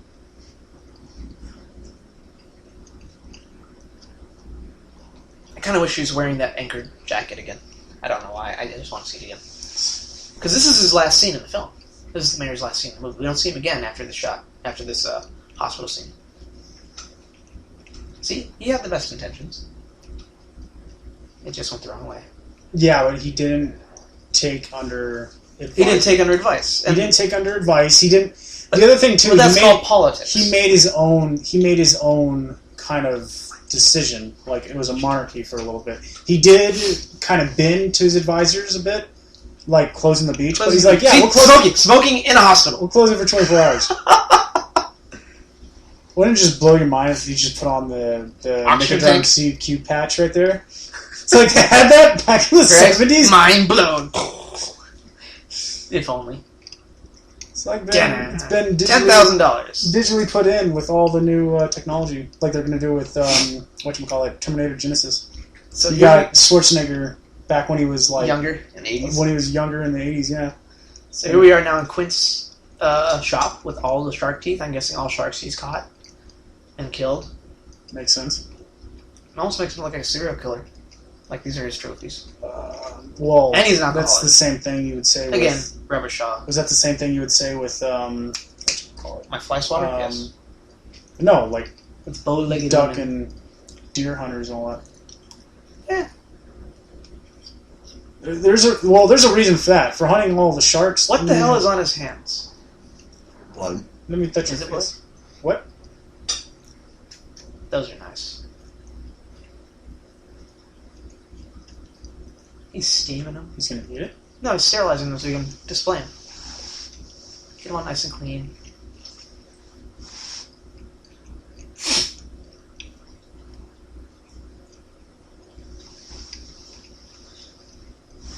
So, as this room would be referred to, like if you've seen Ace Ventura when Nature Calls, it's a lovely room of death. Yeah, it is. I like how he's got his bag already ready to go. Look at, he's got his whole bag already packed and ready to go. Like he's just kind of, he's like one of those guys. Like, yeah, he'll come to me. I'll just be sitting here waiting, doing my thing. Porkers. Apparently, we're catching pigs. That's a movie that needs to be redone. Porkers. do it for the modern generation. I'd go watch it. Seaman. Sorry. The joke was there, I had to jump on it. So here again, like I was telling you earlier, that Dreyfuss character he's all rich and everything, and he's wealthy. So here we have the tension between Quint and Hooper, between the working man and the wealthy man. Mr. Whitey. Again, white. Why has it got to be white?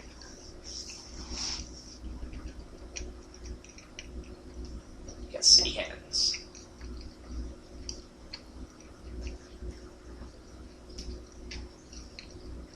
See, this makes you kind of wonder if he's actually all there.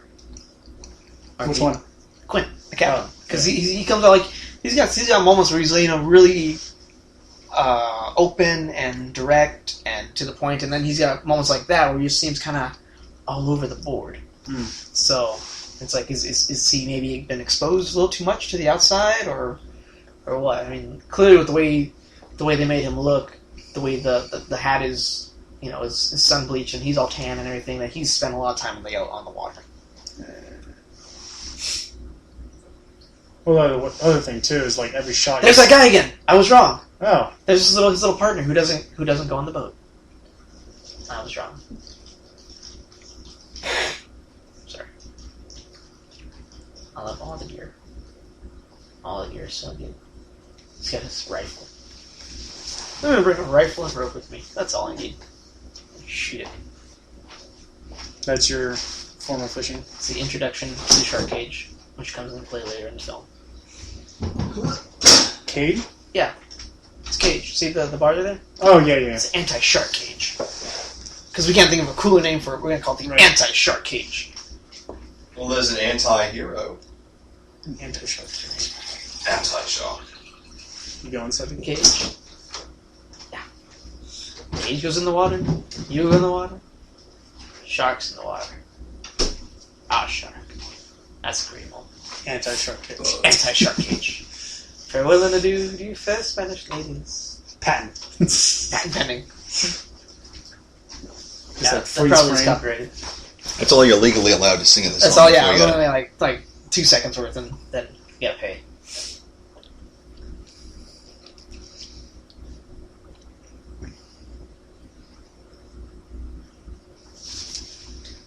And the chief finally going on the boat. I love all the stuff his wife packed for him. Dramamine, suntan lotion, socks, extra glasses.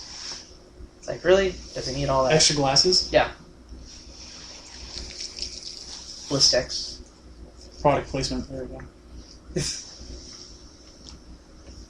See, it's not... They didn't need Pepsi and all those fancy stuff. They need Blistex. Blistex. Of course you're going to be in the sun. How about Gold Bond? Foot powder. No? Tell the kids. I'm going fishing. Tagline. That's like your movie post tagline. I'm going fishing. Credits. Right. Credits. The movie's just starting. Very dramatic. And this is the wife's last scene as well, because we never see her again throughout the rest of the film. Who are those guys that just got off this boat? Those are Hooper's guys who are loading all his gear, like the shark cage and all the poisons and the he just gets these random people. Right, just random people on the island. And here's still Quint's little partner, who will then just, for some reason, not be on the boat. Which makes no sense. Well, he's, probably... I mean, why wouldn't you take him? Like a local or something. I don't know. Well, so is Quint. Why is she running away? So here we are. We're an hour and 12 minutes in the movie, and we are finally on the Orca, heading out to sea. Into the jaws of death? Into the jaws of death, yes, with the ominous camera going into one of Quint's sterilized shark jaws in his window. Finally we go into the ocean. And basically from here on out, we stay on the ocean for the rest of the movie. We never see land again until the very last shot. Funny thing, which Spielberg mentioned, Cheerful when you watch the big, landscape shots, they took forever to do because all the times they had to time it right with the camera shots. Like this, for example, on the horizon, they'd always have, ships going in the background. So he always said that these shots where you see a lot of the horizon line. which is nightmares to do because you had to, you only had so much time before the next ship came by. Funny little fact for you. Well, that's what we're supposed to be about, funny little facts. Or just funny. It's a good tagline. It's CineMunn, your funny little fact factory. Wow, really? Oh, there's those old beer cans that were actually tabs. Like, instead of just having the way we do it now with our cans or release, you actually had to, like, rip the tab off. God forbid convenience. Right? Oh, you mean like and he pounds it in one shot. Are you Pound the beer. Are you talking about the little protective cover? Yeah. They should still be like that. I know, right? Honestly, they should. I've heard... They kind of match them. Crack the little styrofoam cup. Badass, too. Drop it over. And then, like, smash it on the side of his head. And here's where we refer to the fact that these tanks can blow up. Hint, hint, wink, wink, nod, nod. This may come into play later in the movie. Just say. Nah. They're going to blow up. No, not necessarily. Be more like Rocket Man for a second. Yeah, if you hit the nozzle off the top. Yeah. To blow up, you would have to be... Well... You'd have to hit it with enough force. You'd have to hit it with a lot of force, yeah. Have you ever gone deep sea fishing? I don't know about deep sea fishing. I know, what you call it? I don't know if they're exactly barracuda or whatever, but off of North Mission Bay. Mm-hmm. So off of Point Loma, North Island? You know where the submarine base is? Yeah. Like out there, that's where I've been fishing. I don't know if you would necessarily call that deep sea fishing, though. This shot here is a bunch of bullshit. Why? Well, what you don't see in the film, which I think is actually on the extras, is how he talks about how he gets the piano line, right? Uh-huh. And the piano line, I think, only holds about 200 to 300 pound test. But the Mythbusters actually did an experiment where this thing would just pop. It wouldn't be able to hold the force of a great white shark. That's also a show, too. But I like how very quiet he is. He doesn't say anything to anyone else on the boat. He's putting on the vest so he can anchor himself into the chair. Very delicately picks up the reel so not to startle the shark or whatever is grabbing onto the line. Sets it in the holder. In the hole. Clips himself to the reel. I just love it. It's all build up. It's just building tension. This whole scene. You're expecting something to happen with the way they build it. Sets up, leans back in the chair. He's ready to go. Line's still just slightly being tugged on. And boom, it's off. So now we're going to make it all dramatic, and we're not going to see anything. We're not going to see anything, but it's all just building tension, which is great. Yeah. That's what I mean going on with movies with suspense nowadays. When you reveal a bit too much of your, like as you would be telling me, your hand, it ruins it when you actually... What the real? He's just saying, pour water on my dick. I mean, why? Ruins a good pair of pants. Tuck your head down, we're swinging. Wow. You watch it? Oh, damn. I love this boat. You just screwed up this whole film. I did not. You did. You did, You have a dirty mind. Talking about water in his dick. CineMunn, the gayest podcaster right now. I highly doubt that. I don't know. He's been riding a ferry. What's he yanking on now? What's he yanking on now? There you go. I did not write These are that. actual subtitles, too. So. Yes, they are. Yeah, we were watching the film with subtitles just so we can catch some of the good dialogue. But yeah, this makes you just want to go fishing, honestly.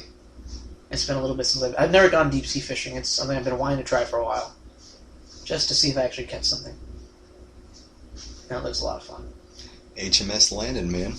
Yes, I do go fishing off them. Why did he just call out Jesus? Because it's still pulling, and now he thinks the shark has gone under the boat. It's nice, a little freaked out.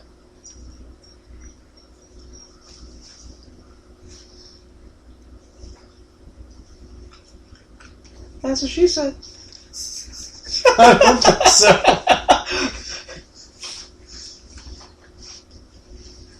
You notice in the background you see nothing of land. Nothing. Yeah. So it's a building of like, it's building isolation. Like there's no escape from this. So if something bad happens, they're screwed. Which obviously, if you've watched Jaws, you know something bad happens. The wire's showing.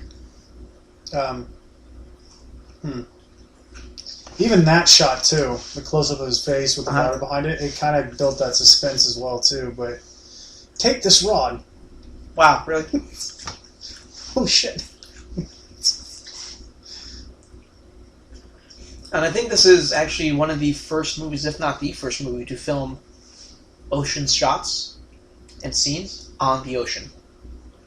Like, most of the time you do this in a tank, in a wave tank, or on a backlot. But they decided to actually go into the Atlantic Ocean and film on the ocean. Hence, that would have been the whole thing with the great white that Steven Spielberg built. That tested in fresh water, and then when they finally got into seawater, they're like, oh crap, that's right, we're in the ocean.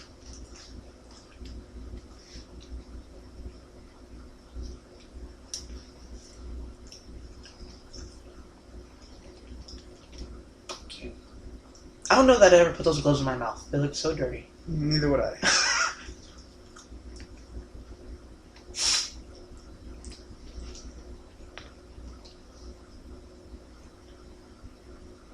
That's nice. It's a quaint little cabin.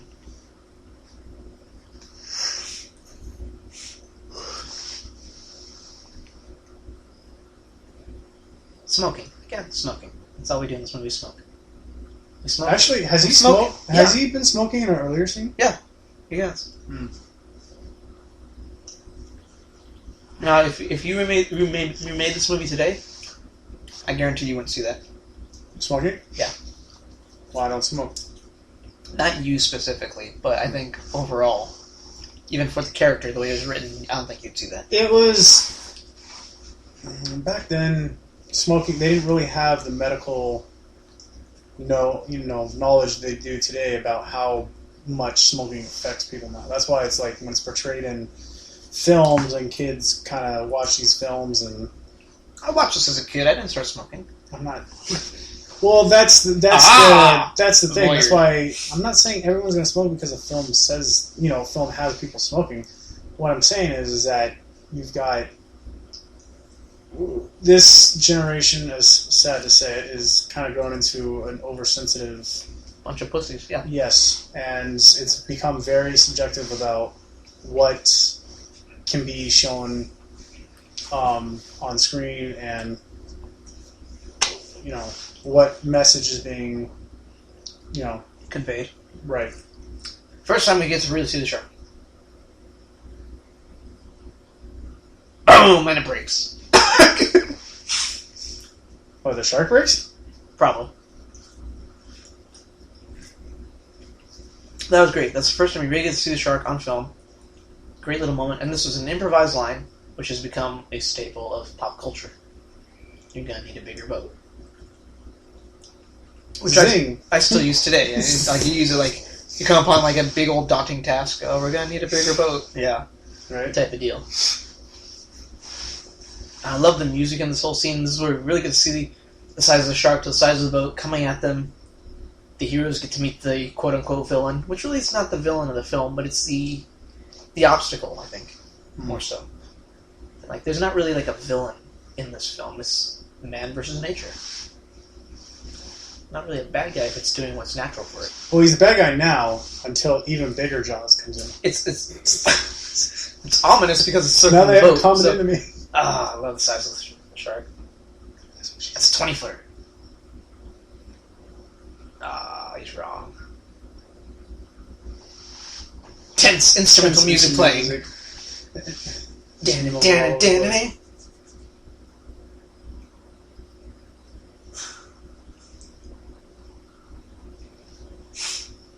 And so Quint pulls out his harpoon gun. It's circling the boat. Slip! Oh! Almost off the side. Sneakers! Are those Converse or pants? All of this. Probably Vans. Vans is They look like such Vans. a generic They look like kind of Vans. shoe. Very cheap. Easy to obtain.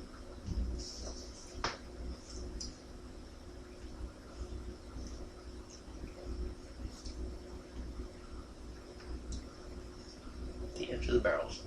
Now, the whole barrel thing they came up with because the shark kept breaking. So they wanted to have a way for you, the audience, to know the shark was there. So they did the barrels. When the barrel was up, you knew the shark was going to be there. Is in that scene. So that's why they did them.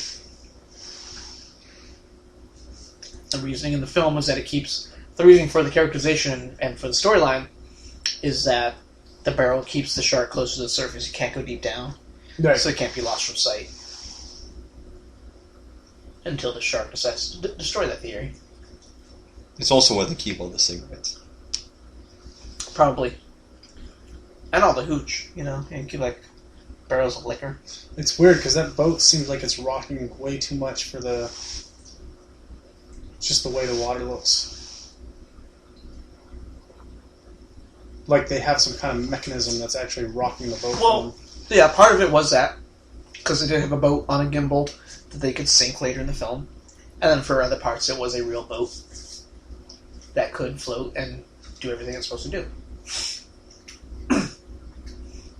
And I didn't know this. Shark Dart. But apparently, like, every time they're on the boat, there's about 20 crew members as well on the boat. And at one point, the boat actually did start to sink on its own. I think it had a hole in it, and it started to sink.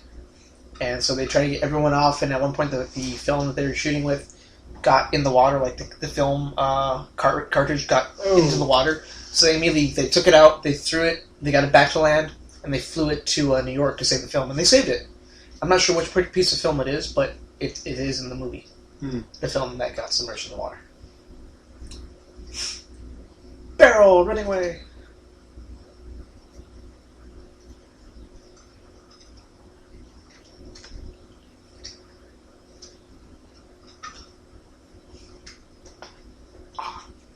Running, barrel. Hero shot. Da da da. Adventurous music playing. Okay, so now we know it's an adventure. Just in case, you know. Sometimes it's tense, sometimes it's magical or whimsical. Now it's adventurous. And there goes the barrel. Goodbye. That's it. Tense. Now it's tense. We're tense again. Alright, so the music is telling you how to feel. Bipolar I should feel music. tense right now. Right? It's bipolar music? No, I'm glaring at the camera. That's beautiful. He's just standing there. He's hanging out, man. He's like, oh, well, I'll get him. That's just one day. That's beautiful, though. That's a great shot. Yeah, that's a nice I shot. love that shot. That's so nice. And yeah, we're rocking too.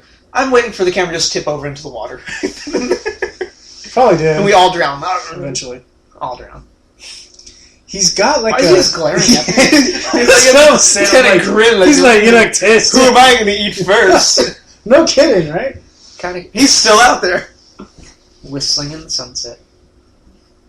Now we can't even see his face, so we can't... That's great. It's completely alone. There's no one else around. There's no other boats. Just the light in the cabin, and that's it. And we have to drink. Another thing, too... Well... I was going to say I wasn't going to mention birds, but I don't know if that's really... an impact. So here's where we get a nice little bit of camaraderie with all the characters, talking about scars and injuries. So you get Quint's punched out tooth, the lump on his head. There you go. You see they're all a little drunk. A little.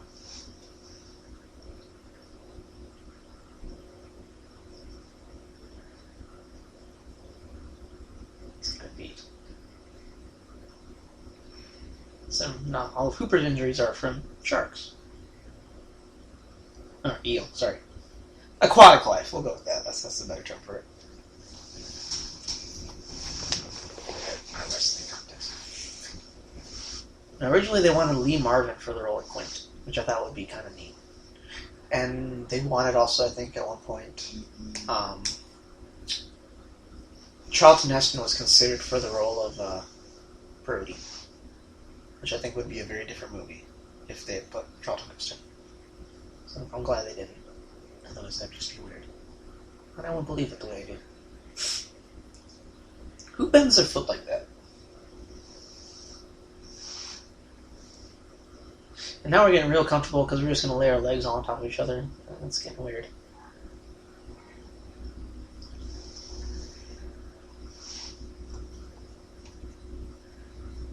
And fix our legs!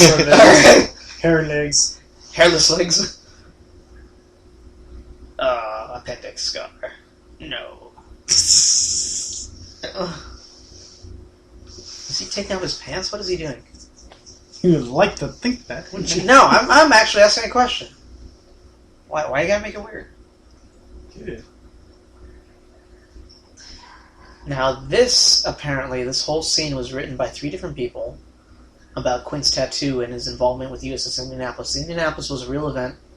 It happened on June or July 30th, 1945. It was a real thing. It was a secret mission to deliver the bomb for Hiroshima. If you know your history of World War II, you know it's one of the A bombs we dropped. This was a real mission. The boat did sink, and there were men stranded in the water for several days. Some who died from exposure, dehydration, and a few shark attacks were reported. But this is a real story. And it was so top secret, the mission, that this is the first time the public ever was aware of it, was in this movie. And apparently, I think one lady who worked on the film, I don't know if she worked on the film or she was someone who saw the film, wrote a letter to Steven Spielberg and had told him that my son had fought in the war and was on the USS Indianapolis, and I did not know how he died until I saw this movie. Yeah. So yeah, this is the first time that anyone ever really got to hear that story. How did Spielberg get permission to write that? Well, when you do a film like this and you talk to people who are seamen, don't laugh. You share stories. And some, obviously, if you're in the Navy, that's kind of a career you sometimes stay with. So you get these stories from people from... we'll interview people about shark attacks and experiences with sharks. And this was a very big one for American soldiers. So yeah. I mean, again, the way they present it in the film was not fully historically accurate, but enough to the point that the basis of it, the Indianapolis, the sinking of the ship, the deaths from exposure and shark attacks, is real. It is true. And even the date is off by a day, I believe. And actually, this whole speech, Robert Shaw wrote himself. He did it once beforehand, and he was very, I think, drunk or hungover, and he didn't do it right. And he asked for one more try the next day, so they went back the next day and redid this whole thing, and they did it all in one take. This is a one-take speech. Perfectly done.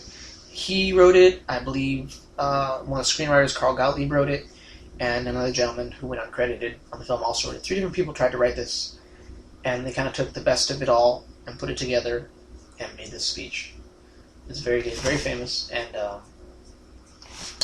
it's just beautiful acting.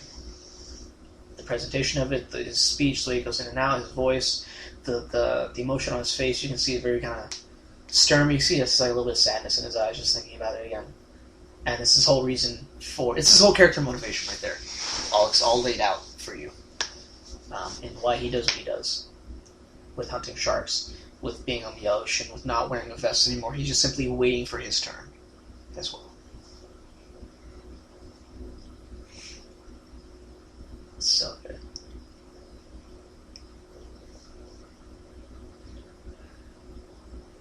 I don't know what a bosun is. For as many nautical films that I've read and seen in books, I don't know what a bosun is. Bosun. Bosun. B-O-S-U-N. Bosun. Let's find out. Let's find out. Oh, the power of the internet. One of those guys that gets on his phone in the middle of a movie. You know what? You did it earlier, so you don't get to say a word. Ta-da.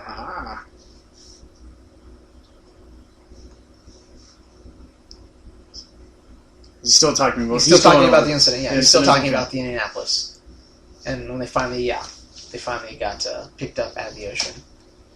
A bosun, Mm-hmm. or a boat swan, Okay, is a ship's officer in charge of equipment and crew. there you go. All right. Well, now I know. And knowing is half the battle. G.I. Jose. This guy gives me flack about I looking know, up right? something for the film. He starts Right. texting. I'm checking your work. All right. I'll be Oh. home soon, Mom. What's that? I'll be home soon, Mom? No. Oh. It's alright.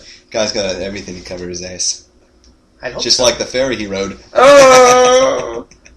Getting weird. Getting weird.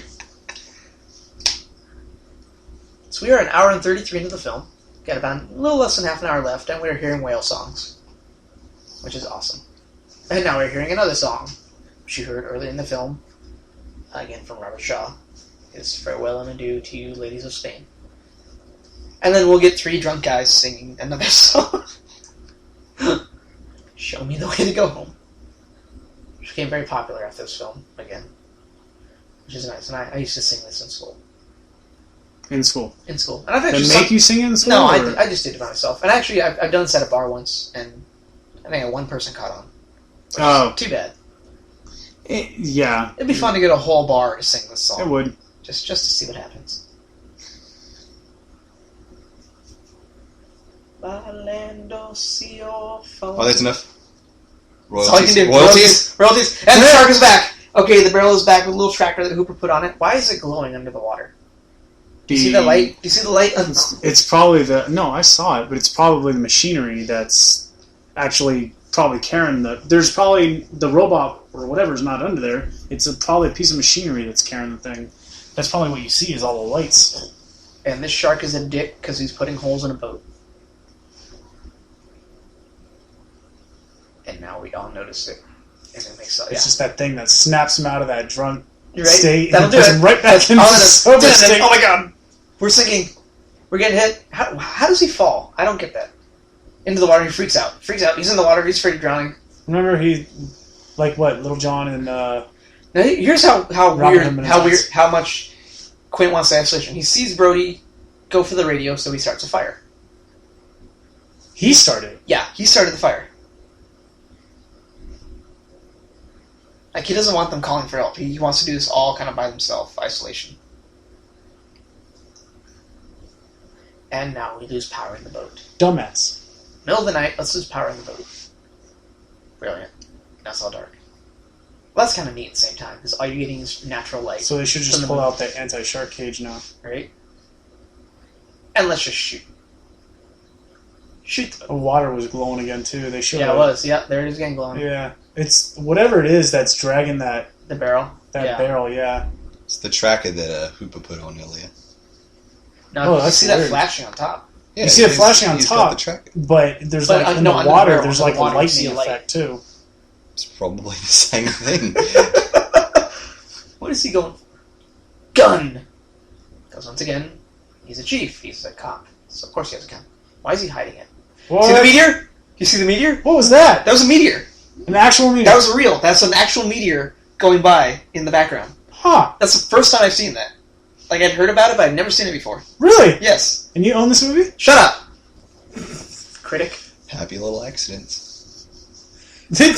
I used to have this a lot as a kid. I'm not Early morning fog. And here we go. Trying to fix the boat. That's what she said. See, salt water's bad for you. Just too bad. And here comes the barrel. Come on. Ouch. Menacing instrument music. The orca. somber instruments. Right? So now we know the shark is back.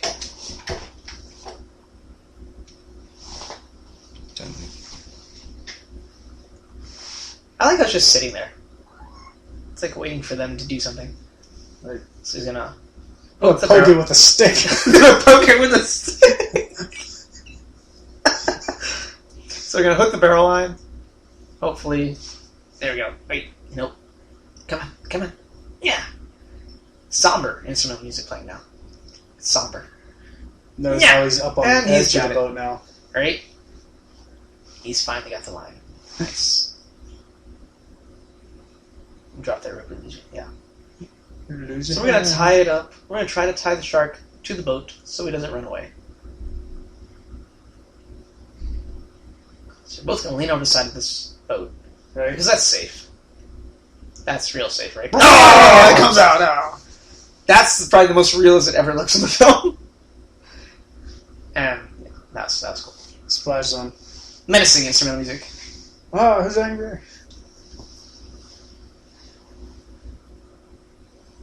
Oh, he got the barrel back.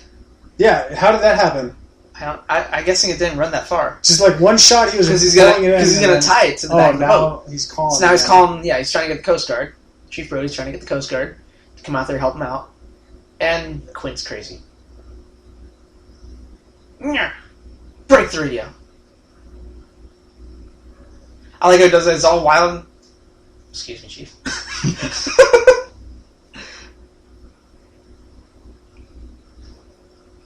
Scratching his head, confused. Yeah.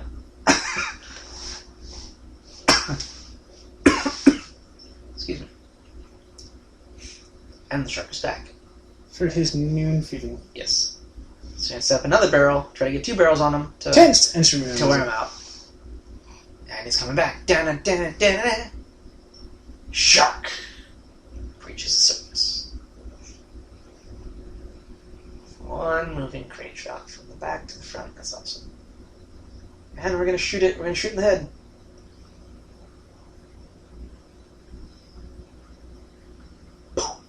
Oh, missed.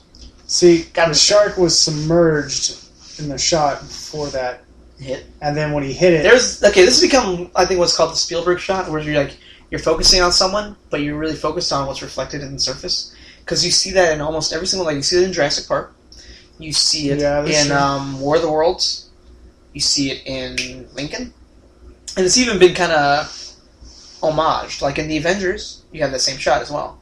In the first Avengers film, when the little waitress is running into the restaurant during the Battle of the Chitauri, there's a shot where you can see you're looking at her, but you're really focused on what's being reflected in the glass. right? So they kind of called that the Spielberg shot, and I think it originated in this film. And yeah, you see it in a lot of his work. So now we're going to run down the shark, because that sounds safe. We're going to run it down, because we're dicks. I'm going to burn out our boat engines at the same time, and shoot it one more time, and hopefully get 3 barrels. Because I only see 2. Yeah, looks like 1 right there. So, No, they've only got 1 barrel attached to that thing right now. I thought he got another one out though. He did, but remember the first one fell, like, they reeled it in. It fell off. Oh, okay. So there's 3 left on the boat. Well, there's 3 that are still in the front loader or whatever. Uh-huh. The one. See, but that right there looks like 2. Um. And there again, it looks like 1. Or it's 1. Unless, maybe they did pull the other one out.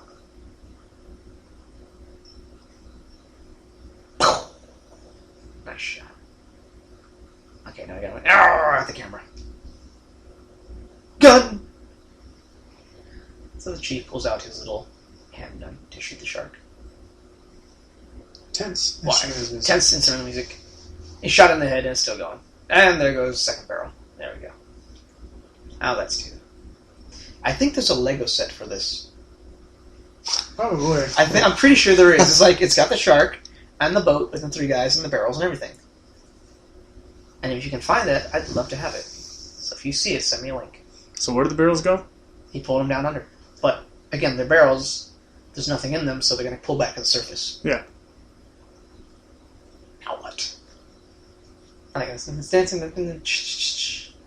Cha-cha. Cha-cha-cha. Dancing barrels.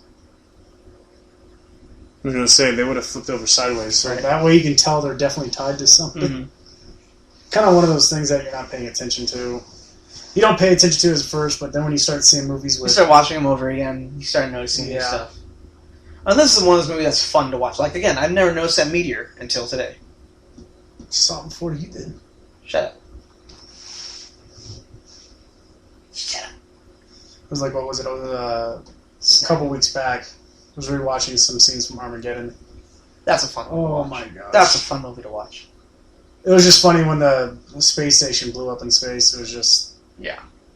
Apparently there's enough oxygen in space to cause a Michael Bay explosion. And, And the shark's gonna run and break his legs. Ah!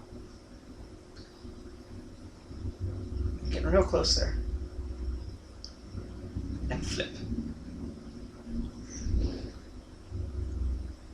And now the shark pulls the boat. Pull, pull, pull, pull, pull. So strong that everyone falls over. Come on.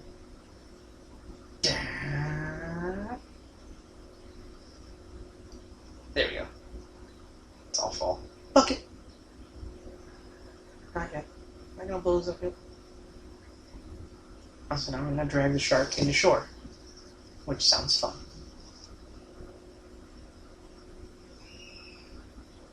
Huh.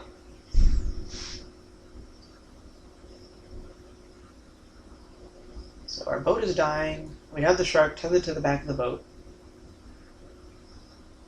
And then the shark pops up. Yep, there we go again. To chew through the line. Which is basically what a cat does. Speaking of which, sleeping on the floor. Shoot it again in the face. In the jaw. Ah, shot jaws in the jaw. Haha.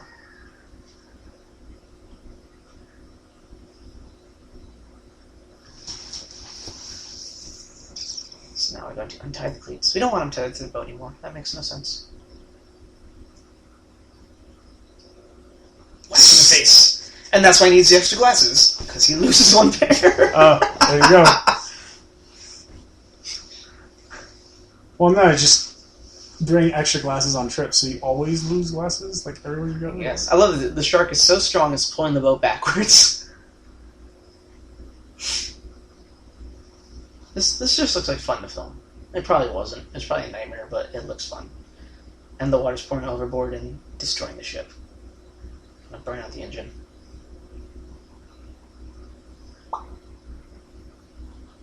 Cut the line, cut the line.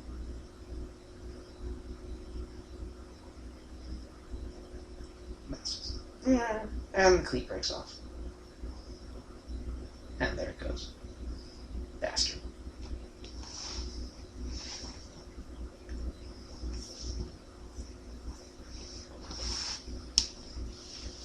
And they're up again.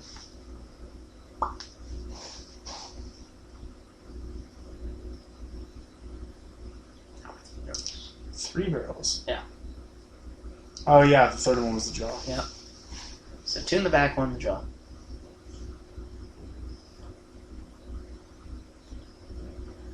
So we set the machete into the side of the boat so we can remember that later.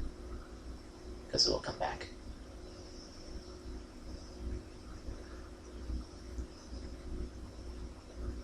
And so now the shark is chasing them. We're just going to make them. Goes down under the boat. Ah. Damn cats. Where did he go? You woke up. Sleeping peacefully. What's in the box? What's in the box? What's in the barrel? What is in the barrels? Nothing. I told you the cigarette and the hooch. It's a potty boat. It's a party. It looks like a party boat, yeah. It's a small party boat. Yeah, 3-party. I was going to say that Russian billionaire is going to be in for Comic-Con weekend. We've seen his boat? No. It's like a 4-decker boat. Really? Has a helipad on the back. Oh, jeez. Yeah, it's freaking ridiculous. I think he said it was like $11 billion or something. It's ridiculous how expensive that boat is. And there's the shark again. Where are the barrels? Your butt. Oh. What in the boat? And now we're going to chase the shark. Again. No, sorry. The shark is chasing them. I'm wrong. There's the barrels. See, where the hell were they? Like that last shot of the shark, there was no barrels.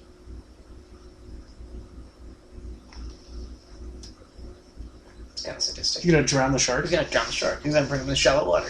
He's kind of menacing. And I'm pretty sure the shark doesn't know that plot already. like, this is the first time you see land.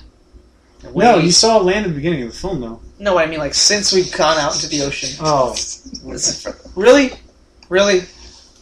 Really? Well, you're like, this is the first time. You didn't specify. Okay, First you time didn't let me land. finish my sentence. No! You finished your sentence I did not after finish the I sentence. Wow. You douche. And he's gonna burn out the engine. Real boat.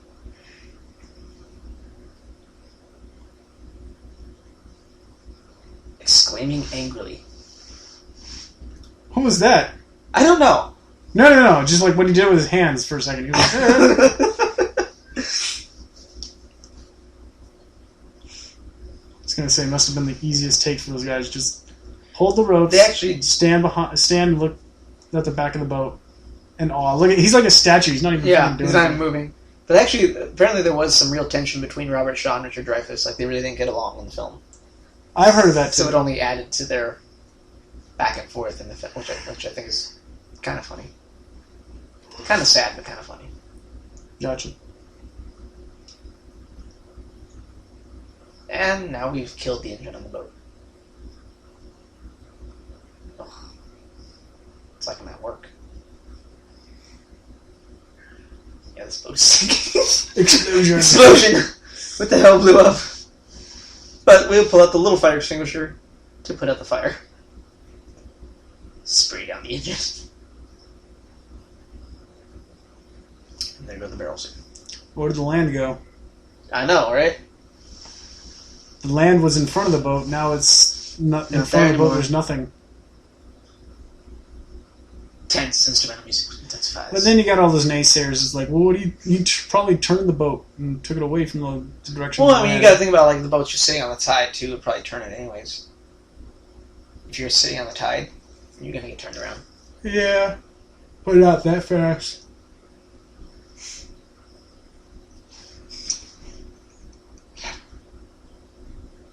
Just willingly step into the sinking ship. Life jacket. That will save you. No. How'd they get so wet? Really? Really? You're laughing at that? Really? You were the one going on earlier about the Oh, dialogue. wow. Oh, wow. That wasn't even dialogue. That was just me asking. No, I'm just saying with the dialogue, you were bending it a bit. Dear Lord.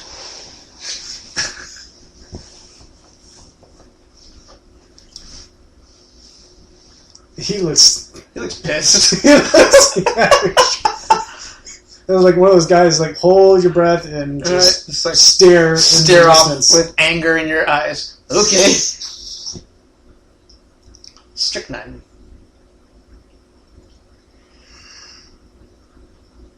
So like, why didn't you pull this out at the beginning? We could have used this from the start. I know, right?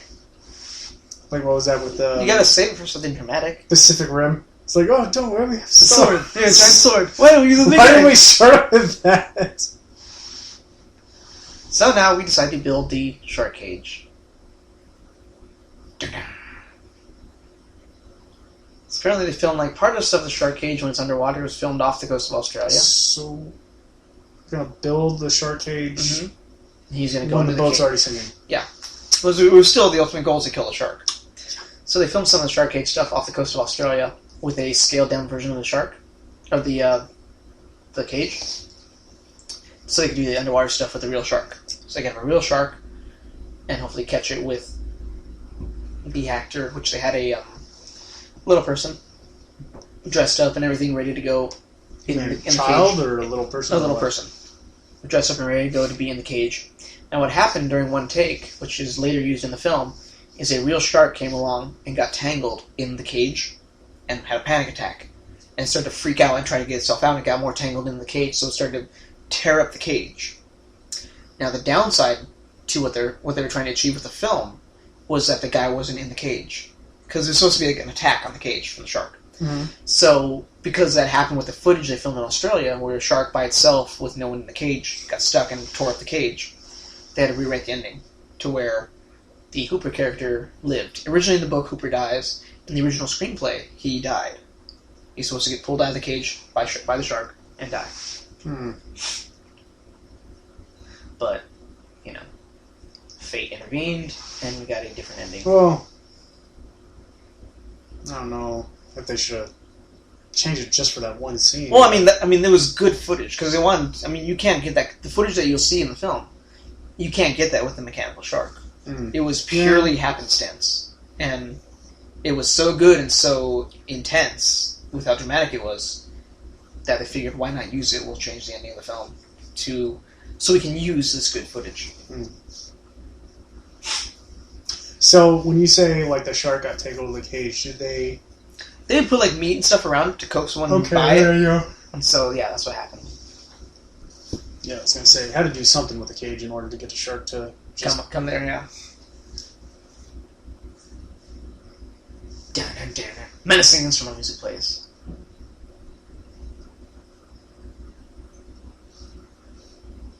So I'm guessing that's the mechanical one. Yeah, that's some barrels. Here's the Bob Matty model that they built, which they make big and gray and ominous looking. Small. That's a real shark. Yeah, I could see You can see the difference. It's much more fluid. Cage. Real shark. That's real? That's real. You can tell by the fluidity of the movement. Yeah, that's a real shark. Where did it go? This is some dirty ass water, I'll tell you what.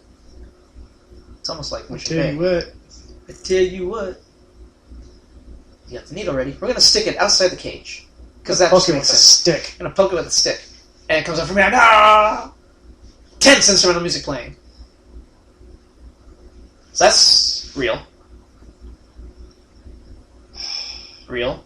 That's real. Oh, yeah, you you can can tell tell that real. one's way smaller than the model. Yeah, than the one they're using. And even the way that the face looks was much more narrow, it wasn't as rounded. This would make me never want to get in a shark cage. Like if this actually happened to someone. Well, this was a pretty... Again, if it actually happened. This was a pretty poor shark Yeah. cage. This wasn't really designed Yeah, it was very that well. quickly put together. And oh, it's so cool. Obviously, you can tell the shark is fake.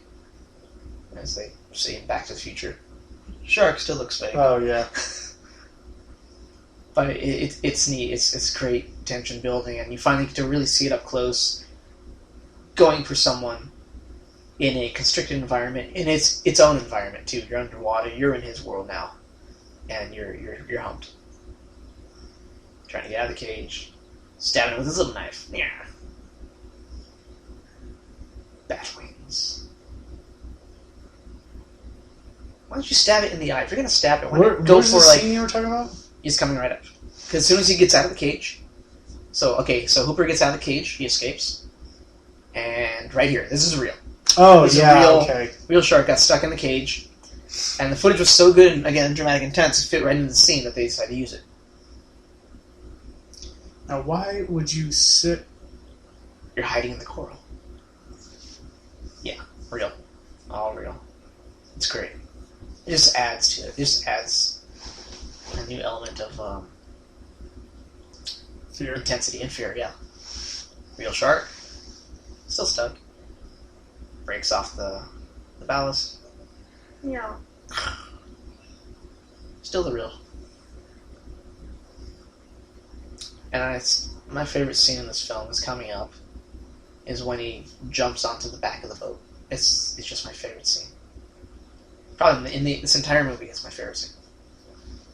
Crank it back up, bring the cage back up. Cage is all jacked up, and Hooper's not in it. What the hell did it get him? No. It's all torn up. Does say it's made out of aluminum, so it can float. Right? Right? Yeah. Here we go. Favorite scene. Onto the boat. That's so cool. Oh, it's so great. This is like, whenever I see it on TV, this is always where I end up. I don't know. You know, the same thing, happens with me. Yeah. Like, I'll see, John's on TV, I'll turn it on, and it's always here in the last, 10 minutes. It's like, really? And Quentin gets his comeuppance and dies the way he thought he would, eaten by the shark. Now, originally in the book, Quint's leg gets tangled in the line that the shark is part of, one of the barrel lines, and it gets stuck around his leg and he gets pulled under and drowns. But they decide to make it a little more dramatic and harken back to the Indianapolis story, so they have him get eaten by the shark and have a final confrontation. It's overly gory for a PG rated film. And that last shot is actually almost never on the TV airings anymore. True. Really? Yeah. Where he's spitting out the blood. Yeah, you almost never see it anymore on the TV airings. Scared me to death when I was younger. Yeah? Yeah. That was the first. This one did. This one always Yeah, where it comes right in through the window. Ah, so weird. And then I always thought this was kind of weird. Kind of chomping at the bit. And here we go again with the barrel. Gonna throw it in the shark's mouth. Just give him some. Punch it in the face with the barrel first. And throw it in the mouth. Saw that, you bastard. Now, obviously, sharks cannot swim backwards, so that would not happen. You ever see Deep Blue Sea? Yes, I have seen Deep Blue Sea. That shark? Sharks cannot swim backwards. They did in this Apparently, he actually almost did drown during the scene, because at one point, the boat started to sink too fast. And he almost got stuck in there. The boat was sinking too fast? Yeah, it was sinking too fast. So they actually resurfaced the boat? Yeah. This boat, for the sinking ship, it was on a rig. It was a mechanical one that they had control over. Yeah. And this was filmed, this whole bit with him on the mast was probably filmed about maybe 100, 200 yards from shore. No, I was going to say, times would be ridiculous. Yeah. It's like this. I mean, do you ever go to Universal at City Walk, right before you go to the main gate for the park, for Universal Studios? There used to be a photo place where you could take, like, kind of like, you know how at like a Delmar Fair you can take those kind of Western photos? Yeah. They had ones where they put you on a blue screen set, put you in a costume, you could be like in a scene for a movie. You could do Star Trek, you could do Goodfellas, you could do Godfather, and one that they had was Jaws, where you could be on the mast up there, and then they Photoshop in Jaws attacking the boat. There's one I have with my mom and my brother, where we are, all three of us, I'm probably about 8 years old, 7, 8 years old, and we were up there on the mast in this scene. In this exact same shot, and they have the shark down in the lower left of the screen, and we've had that for years. Aren't you holding bait? Yes, I am. Yes, you've seen the picture. Yes, I'm holding bait. My brother has the gun, and my mom's there screaming. And here we have our final confrontation between Brody and the shark. Coming at him with the barrel, and Brody's got his gun and the rifle. Blow up. Build, good tense. Smile, you son of a bitch. Big old explosion, which no one would believe nowadays, but it's just so cool. Michael Bay did. It's a Michael Bay scene. This is what inspired Michael Bay. No, I'm kidding. Now, what the hell is falling? That's what I want to know. What do you mean what's falling? The shark blew up. But look at the giant rod that's supposed to be the spine. It's this giant metal rod. And it makes this weird kind of growling noise, which I thought was kind of neat. It sounded like a dinosaur or something like that. Even though the head is blown off. I don't know why it's making noise. It exploded. It exploded. Make it all intense. That's great. Yeah, he'd be tired too. No, the boat's not sinking anymore. The boat's still kind of sinking. It's tilted over onto its side. Well, but yeah, when he was... and Hooper's resurfaced again. Sees the final wreckage of the ship. Sees Brody on the mast. Oh, okay. So so it's just tilted over. Yeah, it did go all the way. Completely kind of went halfway over.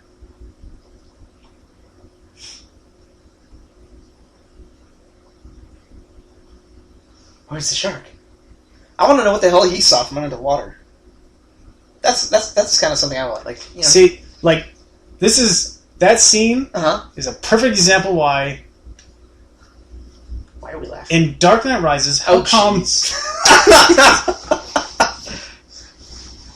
I think some people already know where I'm going with this. With the bomb. If you have a bomb with a 5-mile radius and it doesn't cause a tsunami, he went 6 miles. Even if it was 6 miles, there would have been a tsunami. You know those? Or something. And the birds are trying to eat them.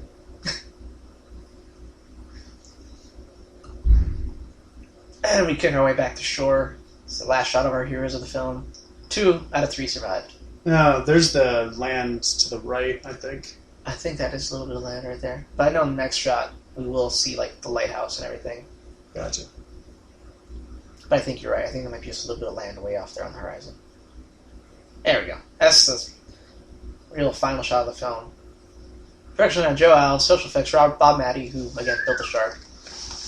Jaws debuted June 21st, 1975. broke records, won 3 Oscars, and has inspired filmmakers from Bryan Singer to Eli Roth, Greg Nicotero, as we talked about earlier, and even is just one that I like to watch every year, especially in the summer, before any blockbusters. And is a crowning jewel in Steven Spielberg's repertoire of films, and really the one that set him on the map, and one of my favorites. And we didn't talk about this earlier, but Jaws is one of those movies that, like a lot of older films, has credits in the beginning of the movie, and that really didn't change until Star Wars came out in '77, where Star Wars just started. You got the title, and that was it. It didn't say director, it didn't give you a cast list or anything like that. And this was really one of those last films to really kind of do that. I mean, they still do that, obviously, nowadays. Certain movies do, but it's not as much of a staple.